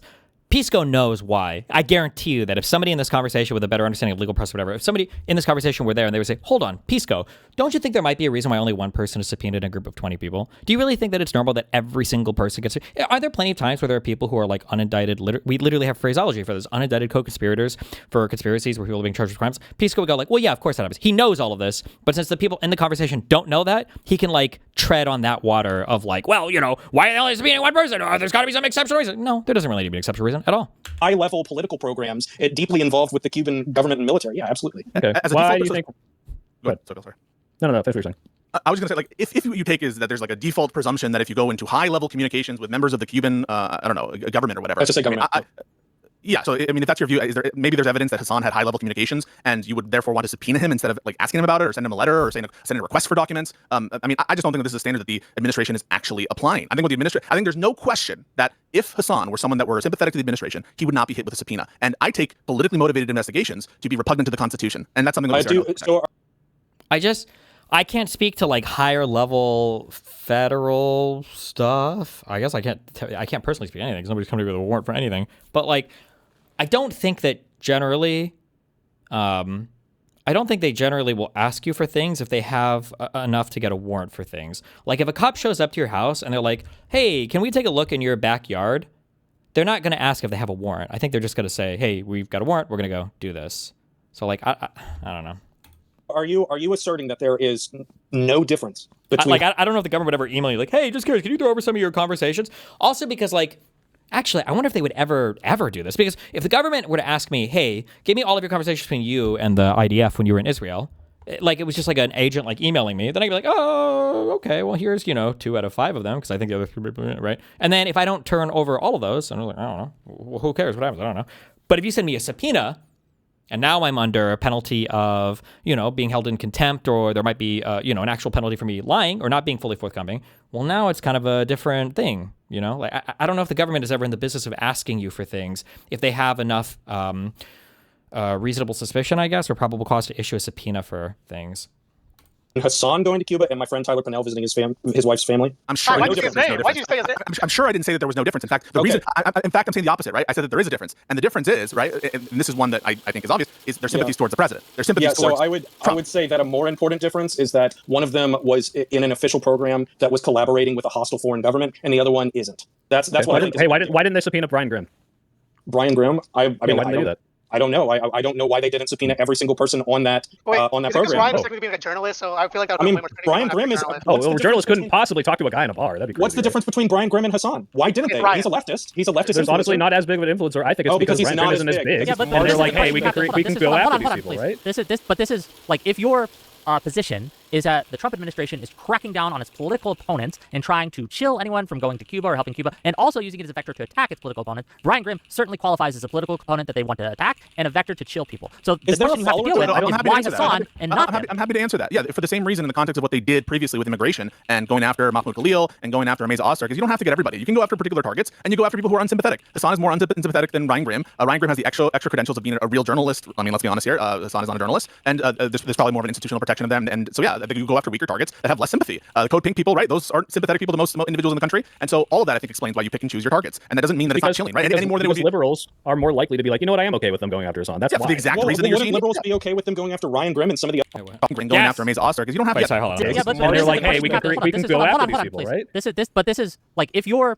position is that the Trump administration is cracking down on its political opponents and trying to chill anyone from going to Cuba or helping Cuba, and also using it as a vector to attack its political opponents. Brian Grimm certainly qualifies as a political opponent that they want to attack and a vector to chill people. So the question you have to deal with is why Hasan and not him. I'm happy to answer that. Yeah, for the same reason in the context of what they did previously with immigration and going after Mahmoud Khalil and going after Ameza Ostar, because you don't have to get everybody. You can go after particular targets and you go after people who are unsympathetic. Hasan is more unsympathetic than Ryan Grimm. Ryan Grimm has the extra credentials of being a real journalist. I mean, let's be honest here. Hasan is not a journalist, and there's probably more of an institutional protection of them. And dude, I'm so bored. Fuck me. How much longer do I have to stream? 30 minutes? Like, it's just endless cover. This argument is so stupid. Like, why are we pretending like the administration strategically goes after the most unsympathetic targets? Wasn't one of the people, I don't know if it was any of you just brought up, wasn't there a woman that we either deported or tried to deport because we thought that she was like pro-Hamas or pro-terrorist, and she was literally just like a writer? She like wrote an essay, and she was like either a professor or something on like a guest visa or something. Like, what? why are we pretending like, or what about Abrego Garcia? Was that a Korean student? Like this idea that the administration is so hyper fucking strategic about who they decide to subpoena is like, it's so stupid, bro. And so, yeah, I think you go after weaker targets that have less sympathy. The Code Pink people, right? Those aren't sympathetic people to most individuals in the country. And so all of that, I think, explains why you pick and choose your targets. And that doesn't mean that it's not chilling, right? Any more than it would be. Liberals are more likely to be like, you know what, I am okay with them going after Hasan. That's for the exact reason that you're seeing. Liberals be okay with Oh my God, it's us. We're the ones getting played. Libs are getting played. They're going after Hasan because they think, oh my God, I think that the liberals would be more okay with us going after. Like, when the fuck does the administration ever choose to go after people based on who they think the libs will be okay with? Oh my God. Like, we're all going to be united in the country about him going after Hasan Piker? Okay. with them going after Ryan Grimm and some of the other techies. So I think I think Ryan Grimm would get a lot more pushback from the liberals, and they did this because it's I don't know about that. No, that's crazy. No, I don't think you think Hasan is less or equally as hated as Ryan Grimm? I think he is. He's more, but if they're still in the same. No. Look, for me, and I can only speak for me, I think that Ryan Grimm is far more insidious than Hasan is for a lot of reasons. Okay, this is not about what you think is worse, right? Most Americans don't even know who Hasan is. Oh, no, more people know who Hasan is than Ryan Grimm. More people, he's more famous than Ryan Grimm. A lot of these cases, you've created a disprovable scenario based on what, follower count? No, I don't. No. Now we're talking about disprovable scenarios. Mr. Fucking got met in a bar and exchanged intelligence. No, this is what I'm saying. This is what I'm saying. There is no impossible standard. As a fact of life, Hasan told people that he was in direct communication with the Cuban government. That is something he said. True. When did he say that? This is not. He said it. Oh, I didn't see that. That's the first time I'm hearing of it. He got his internet, right? Yeah. And let me rephrase that in some kinds of legal terms. He is in direct communication with the Cuban government to receive special privileges. Was it a fact that Nick Shirley was in a sanctioned hotel he wasn't supposed to be in? Well, don't get me wrong. If you want to sit here and tell me that this dog shit government is not going after Nick Shirley when they should be, I'll agree with you all day. No, that's not contention. If you grant that, though, if you grant that they're not applying the law equally, that's repugnant to the Constitution. That's repugnant to the rule of law and equal protection. And we should be against the whole thing. To put nothing. That's not how it works. It's like so if they wrongly investigate, so they stalk somebody day and night for 4 years because they're trying to get him for murder, and then they get him for murder, and that was wrong because in hotel he wasn't supposed to be in. Well, don't get me wrong. If you want to sit here and tell me that this dog shit government is not going after Nick Shirley when they should be, I'll agree with you all day. No, that's not contention. If you grant that, though, if you grant that they're not applying the law equally, that's repugnant to the Constitution. That's repugnant to the rule of law and equal protection. And we should be against the whole thing. To put nothing. That's not how it works. It's like so if they wrongly investigate, so they stalk somebody day and night for 4 years because they're trying to get him for murder, and then they get him for murder, and that was wrong because they stalked him for 4 years. All of a sudden, we can't have a problem with murder as a whole. Absent compelling evidence that distinguishes the cases. Absent compelling corroborated evidence, I am going to apply negative inference to this regime. And until they show me the way in which an objectively neutral person might distinguish the conduct here, I'm going to assume that they didn't have an objectively good reason to distinguish. So here's an objectively. What's up, Vissy? I was going to say this. I was going to say, Wick, the way you described your thing was 100% what Pisco said. But I'm going to say, fucking true. Someone in Kick Chat said, I think I'm a little behind on stream, but someone should bring up how they went after Don Lemon, someone who is both a journalist and would be more sympathetic to liberals. Yeah, true. This idea that they won't go after liberals is like, or that they won't go after people that we're sympathetic to, it's just stupid. It's dumb. Honestly, if they didn't do it for China, which was weird, but my thing is if they did it for China or Cuba, I would be like, okay, I kind of get some validity. Because they want to do war with Cuba. I mean, isn't that the most obvious thing in the world? Yes. Also, they're trying to do war with Cuba, and that's why they're doing these kind of measures. You're also trying to not get trying to have the upper hand on you. But if you went to Ukraine and they did this, I'd be like, okay, that's fucking wild. But I feel like if you did it for China or Cuba, I was like, okay, I definitely understand some type of validity. The fact that they didn't do it for both actually is to me kind of pushes me towards that there is something legitimate here. If their purpose was to target Hasan Piker, right? They would have done it after he came from the CCP, right? Everybody would have said he deserves it after he came back from China. After he had a soundbite of him saying, I'm not particularly patriotic to the United States. Are you kidding me? Vishy, we're going to clean it up. I love you, buddy, but $2. $2 ain't enough. Okay. So let's talk about that, right? So you're saying this is not political because, I mean, they no, I'm not saying that. I'm not saying that. I'm saying that for me, right? I do not know, and I do not have enough information to make a legitimate decision here. And what has pushed me towards that is, again, I start from the position that whatever Trump is doing is corrupt when it comes to the judicial system. That's my starting point. But there has been enough stuff to kind of push me to the side of, well, now I'm unsure. And one of those things, to be clear, wait. You move from Trump probably or might not be doing something illegitimate because there's a plausible scenario where this could be okay. Not maybe Trump is illegitimate and also there's a plausible thing, because that's my position. I think it's likely. It's not just plausible to me. I think it's likely. It's 60-40. It's likely. It's more than a coin toss. And again, one of those pieces of information that led me to thinking it's a 60-40 thing is, well, if they simply wanted to go after him because of his, they do not like Hasan Piker, he's an enemy, doing it with China would have been much more politically advantageous for them because most They're not trying to manufacture a war with China right now. About Hold on, with China and Taiwan and the issues that they're not trying to manufacture. Right no, wait, don't be stupid. They are not trying to start a war with China right now. They want to invade Cuba. They want to invade Cuba 100%, and they wanted to chill people's connections to Cuba and their support for Cuba. And that's clearly what's happening here. No, if they wanted to chill with respect to prior conduct against people's connections, they would have gone over. Like this other guy brought it up. I mean, that might be the case, sure, but that doesn't mean that we should be okay with people collaborating with the Cuban government against the United States. I mean, we can acknowledge both of these things, you know? For everyone who went to Cuba. Yes, they would have if they thought they could get away with it, right? Wait, so that's an impossible standard. What you're saying is, in order for me to demonstrate that, why do you say "was" so incredulously when I'm about to explain it? I'm about to explain why it's an impossible standard. If what you're saying is, in order to show that you have a chilling intent, you would need to show them trying to chill every other similarly situated person. I think you have to concede that that's an impossible bar. But could they have sent it to one other? I'm not saying it had to have They did. Wait, they did. Because this isn't a courtroom, and I don't need evidentiary proof that would fly in a courtroom. I can make inferences. I'm not saying legally. And the inferences I'm making is like, okay, well, this makes it, if they wanted to chill people having positive relations with Cuba or having a positive view of Cuba or helping Cuba in these ways, they would have gone after everyone there, most likely. No, that's not true. You know that's not true. Wait, let me respond to you, right? So when they went after law firms, did they go after every single law firm? Everyone that, yes, everyone that was helping enemies, they did. Every single one. No, they didn't. No, that's not what occurred. No, they didn't they go after every single one that was associated with Hillary? I thought that's how they targeted them. Did they leave some alone? I thought they went after every one. Am I wrong? I guess I would have to go back and look, but they picked and choose the ones either that Trump hated the most or for whatever reason were more out front in terms of their opposition, or let's say they helped Hillary Clinton on a matter. And when they did that, other firms that weren't specifically targeted were chilled. And that's also true of universities who saw what was happening to Harvard and other schools. And you didn't need to go after every single school to get compliance. Same thing, by the way, when it came to immigration. Did they need to go after every single green card holder who criticized the Israel policy? No. Wow, Stank Fist 570. Thank you for gifting 5 subs in Kick Chat, buddy.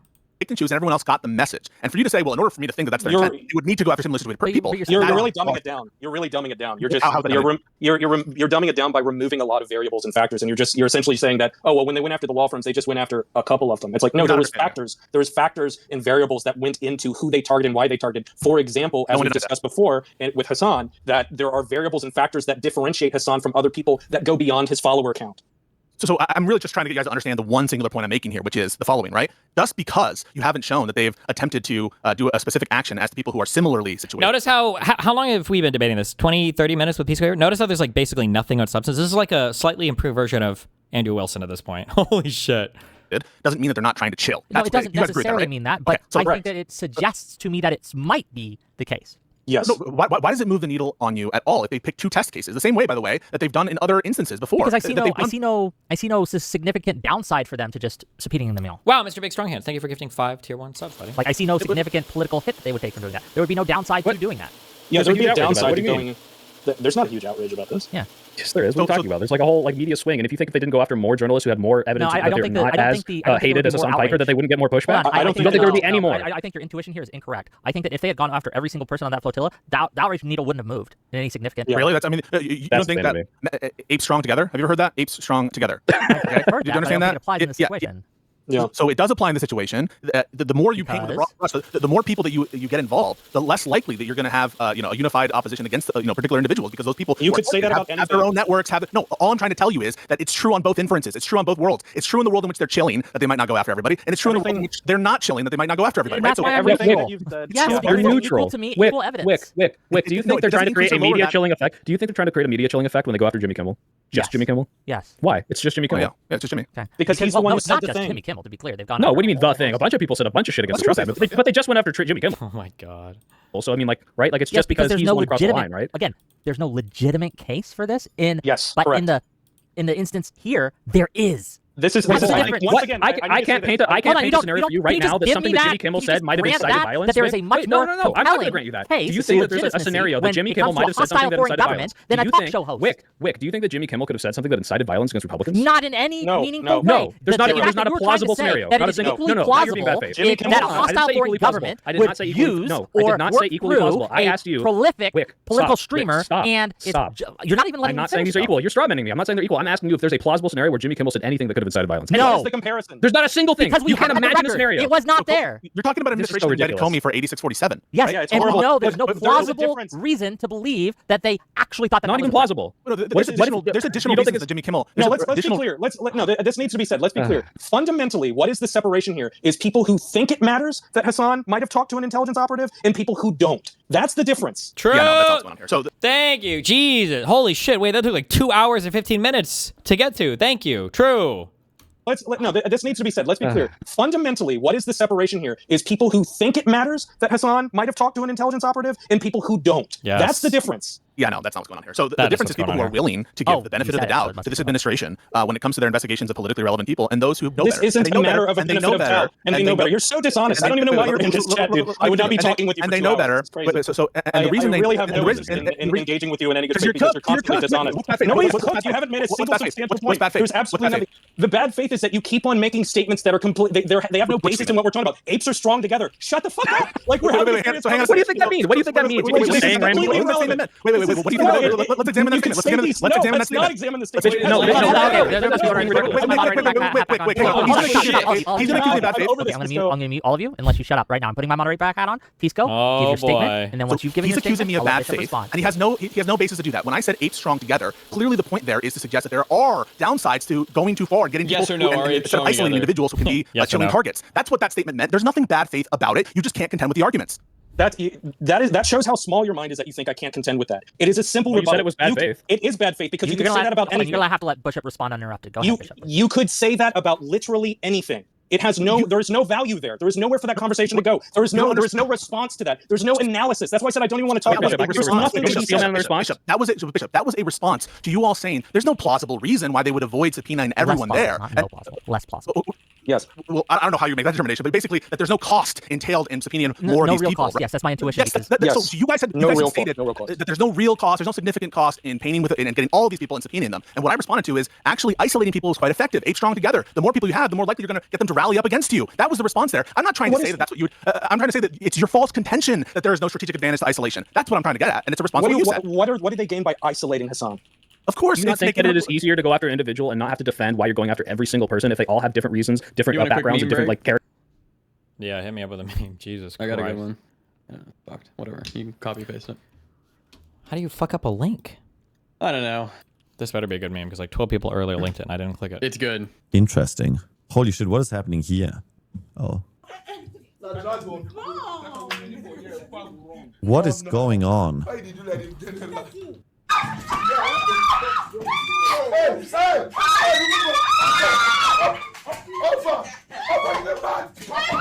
Is this happening right now? Wait, what does this mean down here? Why is there like a viewership and then It's I think combined chats. I think there's like 2 or 3 people streaming together. What is that timing? What the fuck? What the? Are you kidding me? The camera disconnected.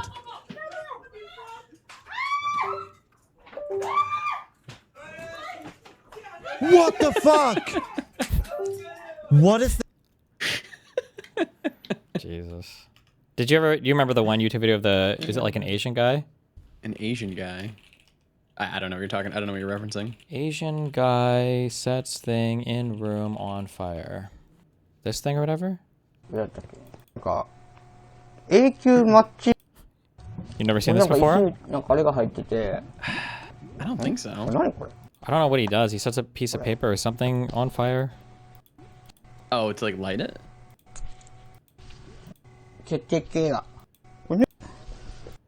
Oh, does he set it over here? Oh And then... shit. これで、ここでつけるのよ、横で。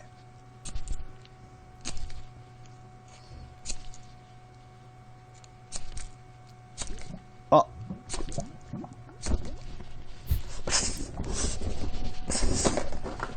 Oh no. やばいやばいやばい。実報の芯と一緒。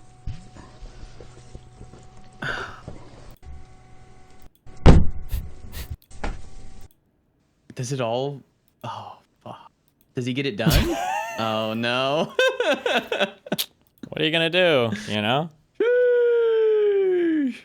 characters that need to be defended? Do you think it's not easier to pick the easiest, weakest person who has the most reason to be attacked for other reasons, like the administration has gone after? You don't think that's easier than if you went after literally every single person? The easiest person. The weakest, you don't think he's the easiest to attack? The easiest, weakest person on that trip is somebody that we couldn't even name on this fucking panel. No, and the idea that might make no.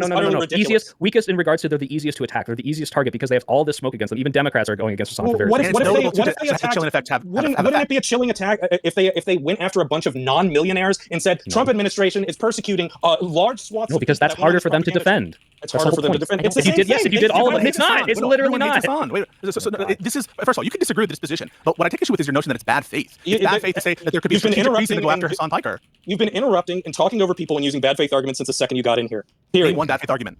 I just did. The fucking apes strong together. I completely reasonably explained it, and you can't even acknowledge that it's a totally legitimate argument. It is not a legitimate argument. There is nothing. There is nowhere for this conversation to go.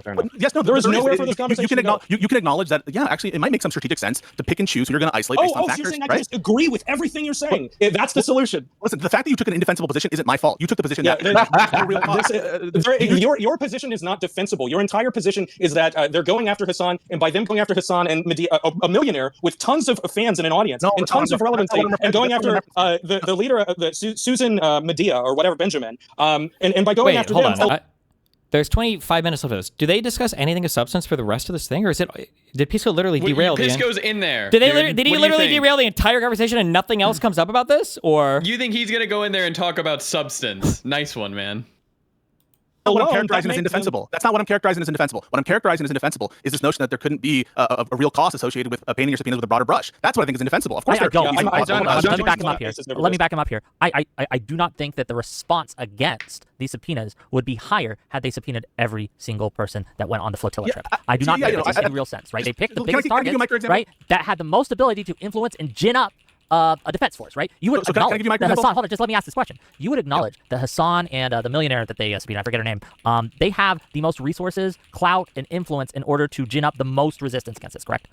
Out of everyone in the flotilla. Right? Yes, but the least sympathy. I mean, yes, they have resources, but the least sympathy. Okay, well, then it's just a balancing act of which do you think matters more? And for me, the resources that they have, the clout that they have matters more than the already baked into the cake least sympathy that they have. That's just true. Because I think the sympathy of the flotilla, the rest of the people on the flotilla, is already marked by Hasan being with them. They've already lost sympathy.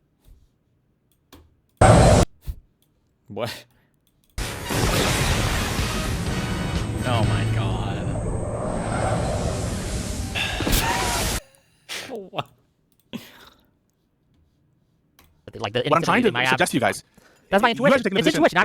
You guys are taking the position, right? You guys are taking the position that it hurts the argument that we should take a negative disposition against this action, that they somehow didn't get subpoenas to everyone else, and that basically the fact they didn't subpoena everyone else is evidence that tends to show that there is probably a more neutral basis for this. It is one piece, not just this is not what I'm hanging my argument on, but it is one piece. I know that, Wick. Wick, I just repeated exactly what your position is that the fact that they didn't subpoena everybody, right, that would tend to, in your mind, lower the likelihood that this was done for chilling effects. That's correct. That's a distillation of your position. What I'm telling you is it shouldn't move the needle on that, because there are plausible strategic reasons why they would isolate on people who, like Hasan, and individuals to make test cases, as opposed to painting with a broad brush. I disagree that it's overall assessment.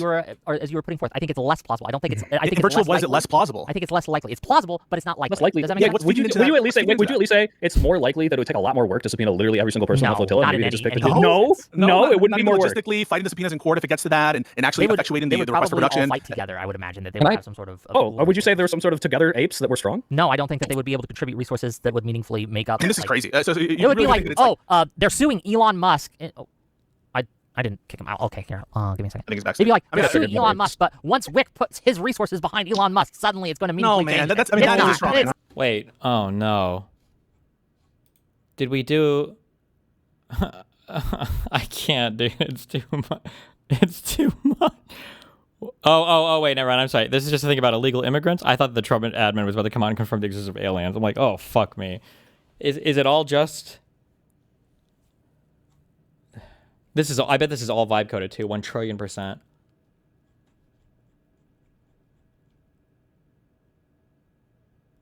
Jesus Christ. They have a heat map at the bottom of the web page. Probably takes 20 minutes for to it to load. Yeah, because it's got a good one. Let Claude do their thing.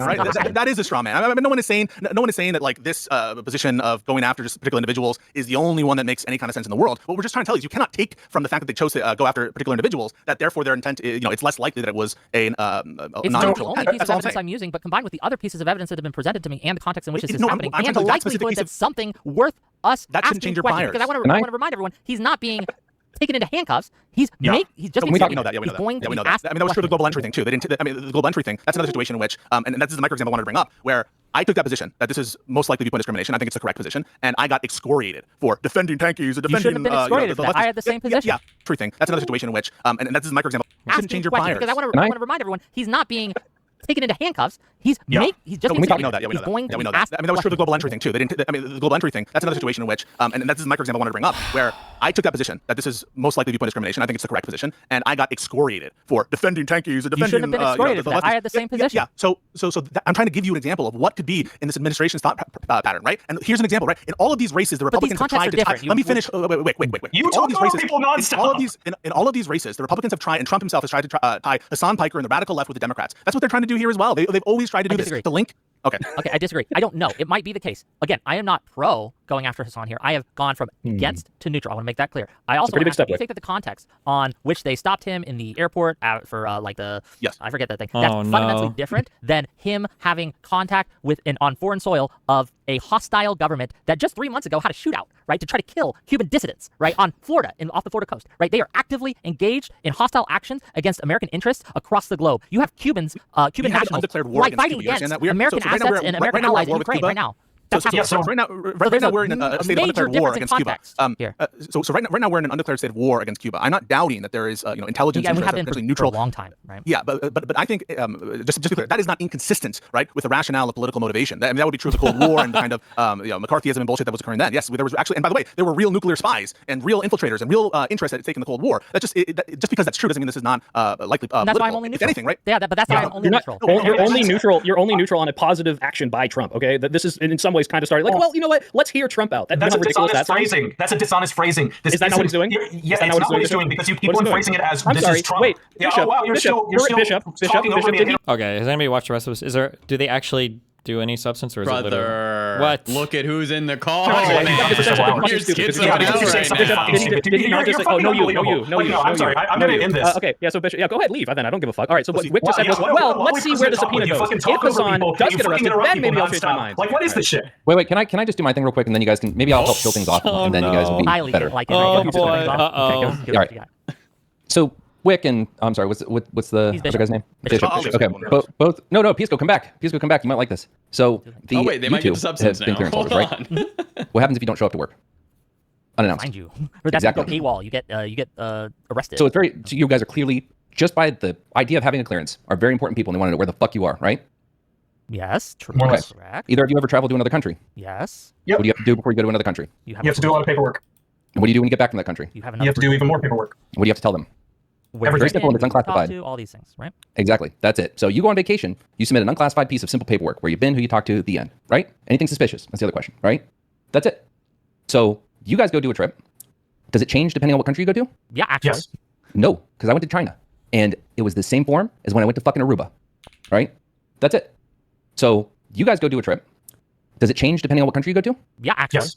No, because I went to China, and it was the same form as when I went to fucking Aruba. Okay. I am almost positive that there are some countries that if you work in intelligence, you are forbidden from traveling to. I think you're just not allowed to. Also, I hope you couldn't go to North Korea. I know at the very least that if you fill out an SF-86 and they are, which is like the standard clearance form for whatever bullshit, that depending on where people you know are from, the types of questions and the whether or not you get that clearance is going to change dramatically. Like if you say that I have a husband who's from Aruba, I think you're going to get looked at a lot differently than I have a husband who lives in Russia. I don't know if Russia's considered an official enemy right now, but like a husband from Cuba or a husband from Iran, or a husband from North Korea. It might be the same form initially or something. I wouldn't be able to speak to that level of specificity, but you absolutely get different levels of scrutiny on you based on where your spouses are or where you've traveled to. For sure. And I'm pretty sure if you work in intelligence, I think there are some countries that you're just not supposed to travel to. Like you're either not allowed to, or you have to even apply for your own safety, right? Well, I just don't think I think you have to like apply like in your department for like a clearance like ahead of time, like a special permission thing, or you have to give people a heads up before you do stuff there. You can't just like go. If you wanted to go to China, for example. I don't know about or China. China's not. I don't think China's considered Mhm. an enemy of the United States. There might be some extra security precautions or whatever, but I don't know if China's ever shown up on like one of those lists where it's like do not travel or be careful or whatever. Like, Okay, but like right now, you couldn't go to Iran and go see their fucking wonders of the world. I think probably. Iran is a country like you have to get like a special thing for. I believe. Yeah. But I only Is know that- the second hand. But yeah. Is it an orb That's what behind I'm you? saying. What? Is that orb behind you? I don't know what you're talking about. No, yeah, It was the briefing I had. no, I hold don't on, care the about the briefing I brief. had when I went to England. The briefs, is yes, a lot every different than the country briefing I has a had different when brief. I went Sure, to other yes, countries. every country has a different brief. But the questions they ask you, no agent comes to you. Who do you submit that paperwork to? Who's the individual? Actually, I'll tell you something. When I worked my first contract with the FBI, and this was after working on contracts with other intelligence agencies, the FBI's Washington field office specifically called me in. They went back over line by line my SF-86, and what was very interesting to me was that they specifically paid extra attention to Cuba. I was detained in an airport under suspicion of being a terrorist in the Odessa airport in Ukraine, and they didn't give a fuck about that. What they That's cared fine. about most was my time in We'll get Cuba. to that. And so We'll my get to point that. is, it is very different by country. We'll get to that. You gotta The let brief, him finish. every country has a very specific brief. Every country has a very specific brief. Some countries you're forbidden to go to. I was allowed to go to certain foreign countries that you wouldn't believe. I wasn't allowed to go to fucking Mexico, right? But that was more of kidnapping and all that stuff. But either way, the point is, who do you submit that paperwork to? Your security officer. Again, we just know different people, or maybe like worked in different areas. I've never in my life heard somebody with a security clearance say they weren't allowed to travel to Mexico. But maybe, but I can't speak to everybody. I mean, I've only known a handful, half a dozen at most, people with clearances, active clearances. Maybe there were specific parts of Mexico that are considered high risk. I think that for all the security clearance people, intelligence people, there's like a daily briefing I think that they post that will give you like heads up, like, hey, these areas are maybe not great. These areas are definitely no go, and these areas are like forbidden. I think there's like a daily thing or whatever. I don't remember. Again, this is all secondhand. It's like an email chain. Officer. Or like it's posted somewhere like on an intranet website or something. So that was more of kidnapping and all that stuff. But either way, the point is, who do you submit that paperwork to? Your When you come security back. officer. Your SSO. Exactly, your SSO. That's it. So you submit it to the SSO. No agent has to talk to you. If they have further questions, that SSO will come to you and ask those questions. But otherwise, nothing suspicious. No one's going to come fucking talk to you. The idea that Hasan has come back from this country and that he's getting questioned in any way just a normal thing. I'll use an anecdote. My mother, the other day, I was talking to her about the post 9/11 hysteria around Islamophobia, and I said, it was really fucking racist that everyone on Fox News and even CNN and all this stuff, every time a Muslim was there, we had to ask them, hey, you denounce all this 9/11 shit, right? And my mom's defense of that was, we needed to hear it. We needed to know. That's kind of the same thing I'm hearing right here. Well, let me So ask last you a thing I'll question. say, Can I ask you a question, please? Hold on, just no, I'm not done. I'm not done with the point. So who handles counterintelligence in the United States? Basically every intelligence agency and the The DCSA. FBI. The FBI has the jurisdiction over counterintelligence within the United States. Or parts of it, but I'm pretty sure that like CIA stuff can cross over. I know the NSA definitely does. I don't think it's. I think the FBI. I think is technically specifically tasked with U.S. citizens related to intelligence, but the NSA is. I think it's not supposed to really be citizens. I don't have to check. Weren't they doing U.S. shit though? There's a lot of like communication between these people as part of the fucking DNI, right? The Department of National Intelligence. National Intelligence, right? Like there's interflow. Like I don't know how strictly. Like I know after 9/11 they tried to create more information exchange between these because there were issues related to them not sharing information before. With 9/11, right? Yeah. CSA does it as well. So does DHS. Yes, everyone. Yes. The National Counterterrorism Center is run by the CIA. Yes, all these fucking organizations have counterintelligence aspects, but the primary domain for counterintelligence is the FBI. Why then is Hasan Piker being subpoenaed by the United States Treasury Department, and not just the Treasury Department? Why is it OFAC within the Treasury Department? Is there an intelligence aspect possibly to it? Yes, but that would be economic intelligence, SG&E, EPIC, etc. So you two intelligence professionals who know that your body is way more important than Hasan's, and also if you've been involved in any, I totally get Pisco's feelings right now. Stop. And because I'm not done talking, you're interrupting me. I have a simple question for you. Like, no, are we in an undisclosed state of war with China? Notice how he won't answer. I'm almost done. I'm almost done. So OFAC within the fucking Treasury Department is the one who submits the subpoena. But if you guys knew anything about the way that even celebrities get fucking questioned with possible, significant, meaningful intelligence contacts or information they would want to know, you would know that subpoena isn't a subpoena. It is someone that shows up at your fucking door and asks you to come down into office and talk to them. If you refuse it, then they can subpoena. No, I want you This is, like, completely to relevant to process whether or not everything you I just think this fucking is- said. I have Because your processed it question and are normalcy, right? aware of this, but it is you're asking me a bunch of questions that I think are irrelevant to the major point. No, this is the are we sole in an point. Wick, undisclosed is this state not of war an with extra, China? an extra special case? Are we where in an instead of doing what they would do with undisclosed state of every war what, with Wick, China? answer his question. Are Is we this in an not a special undisclosed case where they're state of doing a war completely with different China? thing? Wick, answer his question. Well, his main point was wrong. His main point was that there are not unique circumstances depending upon the country of origin, and that's just wrong. Yeah, that's just No, his wildly main incorrect. point was that subpoenaing is a lot different from what they normally do with these celebrities, which is have someone go and not make Because a big this is not a stink about normal it, but just a situation. question. Why is Also- this also, different if- specifically for Hasan? And let me tell you something, and that Lycan will understand this. If they were to approach you to debrief you on specific questions and information related to a trip, and they didn't subpoena you, you would face an SOR. The circumstances with somebody who doesn't have to answer to the government are significantly different. If you don't collaborate, the threshold for losing your security clearance, which by the way is losing your entire life, it's not your career, it's your life, because you're going to wind up getting debarred, which means you're going to get kicked off of all federal property. So that means even if you don't want to work for the government, This is why it was a huge deal. Nobody understood this, but it was a huge deal when they were revoking security clearances from law firms or from people that they just considered not friendly to the current administration, because you depending on what area you work in, you need your security clearance. Is literally your livelihood. A lot of people that go from working in the military or something to hopping to different industries, just having your security clearance is like a big, like, oh, cool, this guy's already got his security clearance, but like we can move him into this whatever work. I think you might still have to apply for some other thing or whatever, but like it's seen as like a really helpful thing. Who was it, Ryan Mullally or some other fucking loser that I argued with a long time ago, who was like, oh no, it's actually super normal to revoke every single person's security clearance when you don't like that person. It's not normal. These are pretty important things that some people's livelihoods depend on, you know? life. It's not your career. It's your life, because you're going to wind up getting debarred, which means you're going to get kicked off of all federal property. So that means even if you don't want to work for the government ever again, you'll never live a normal life again. But the process, the threshold for doing that is fucking nothing. They can make whatever argument they want. So therefore, people in our position are heavily forced to cooperate with these things. So the fact that we haven't faced a subpoena or something like that, it is not indicative of anything. It's a really... The point is, I'm sorry, I actually came in here just to drop that information. I have no interest in continuing with this debate. Neil's grasped the concept enough that I think he's going to be able to continue forth. So you guys have fun. Thank you, Lycan. Yeah, okay. So again, he was talking about how celebrities would have to do this without I told subpoenas, you. right? Can I just say I predicted this? I said, hey, he's not going to address this point or answer this question. Well, you didn't address this point. And lo and behold, Wick is correct again. The concept that he dropped was that even celebrities, not people answering for some secret clearance or going under something where they're under more scrutiny from the government and have to answer through these specific channels, don't get subpoenaed for these sorts of things. So why is it specific to Hasan in this case? Because the circumstances with Hasan is he's been in contact with a hostile foreign government. They set up a program to Why work not? together, and they may have information that he had, or suspect that he might have had contact with people that they would want You're to know not addressing the what point. they asked. You're not addressing the point. Wick, if What is Dennis the point? Rodman comes back from North Korea, why isn't there a big news story about him being subpoenaed? Oh, dude, if you think Dennis Rodman wasn't collaborating with the U.S. government, you're fucking crazy. Whoa. That's not what I asked. I said, why is there not a big news story about Dennis Rodman being Because Dennis subpoenaed? Rodman was cooperating with the U.S. government. Yeah, what do you mean? How? And there was a lot of news stories about that. How do We you know? about it. Whoa. What do you mean? How do you It's been in the know? news. No. It's been in the How do news. you know? How do you know that if someone went to Hasan's door, as this what Lycan suggested, this non-subpoena track of how you would get this information out of this person, say, hey, we have reason to believe XYZ, you should come down to the station and talk to us, or whatever their office is. Why did that not happen? Why was it a subpoena? Oh, well, we don't know that didn't happen. Yeah, they came to talk to him and he said no. Okay, well, so Well, now we're or just may- like making shit up. All right, cool. Well, you've been What making do shit up you- the whole time. Well, Right?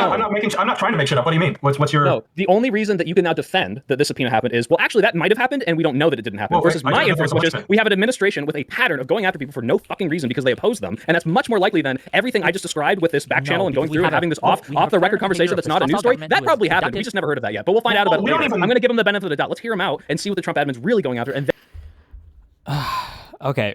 The reason why I'm banning this, okay. Sorry to interrupt, but the Grover guy called into Connor's stream, contradicted his entire story, and then Connor threw him out because the call wasn't going well. Both of the people that are involved in this have their own things going on, okay? I have no idea what either of them have said at different points in time to each other, okay? But when I brought up the FBI showing up to my house with the supposedly the person who was going to murder me, I knew that this wasn't going to happen because I know that both of these people didn't like each other at some point in time and had a penchant for saying wild shit about each other. And then sometimes about me, and then whatever they've got going on, though, I don't care. That's on their thing. The fact that Connor is trying to stake his entire fucking reputation on some messages that I don't know when he received these, at what points in time, or when they're conflicting, at what points in time, or whatever, like, is fucking wild to me. If he wants to, have that fun and do that, that's totally fine. But there is no possible world where I, again, am going to get into a back and forth of litigating any personal, whatever relationships I've ever had with anybody in front of fucking Connor. The only thing I will say is, listen, if you want to take Connor's word seriously, that I don't even know at this point what his claims have evolved into, that I'm like trying to be some serial child molester or whatever, then that means that Connor was aware of this for 6 or 7 months and was okay with letting me do it until I asked maybe that Doobie not shit talk me all day in his fucking Discord, which is unbelievable to me, okay? Let him do his thing. If he wants to have fun and knock himself out, then he can have fun and knock himself out. I don't care. I'm not gonna get into this fucking back and forth with Connor and us all leaking DMs on each other and especially with two people who don't even want to be involved in this, because the couple of questions don't want Connor to talk about it, don't want anything in the public or whatever, and Connor is literally only dragging this out. I don't know. I can guess, but yeah. So listen, that's all I'm gonna say on it. Okay, have fun. Then we can make our decision as to whether or not this is bullshit. That's what well, wait a minute. We don't even know for a fact that the subpoena has happened yet. For all we know, and actually, right. in case this is vague, I've not molested any children. I don't want to molest any children. Okay. I've only admitted in my entire life to lusting after and having sex with one minor. It was my high school girlfriend. Okay. I'm sorry for that. I think there was a period where I was 18 and she was 17 because I think her birthday was in June and mine was in December. Okay. That is my burden. That's my cross to bear. It's my sin to carry.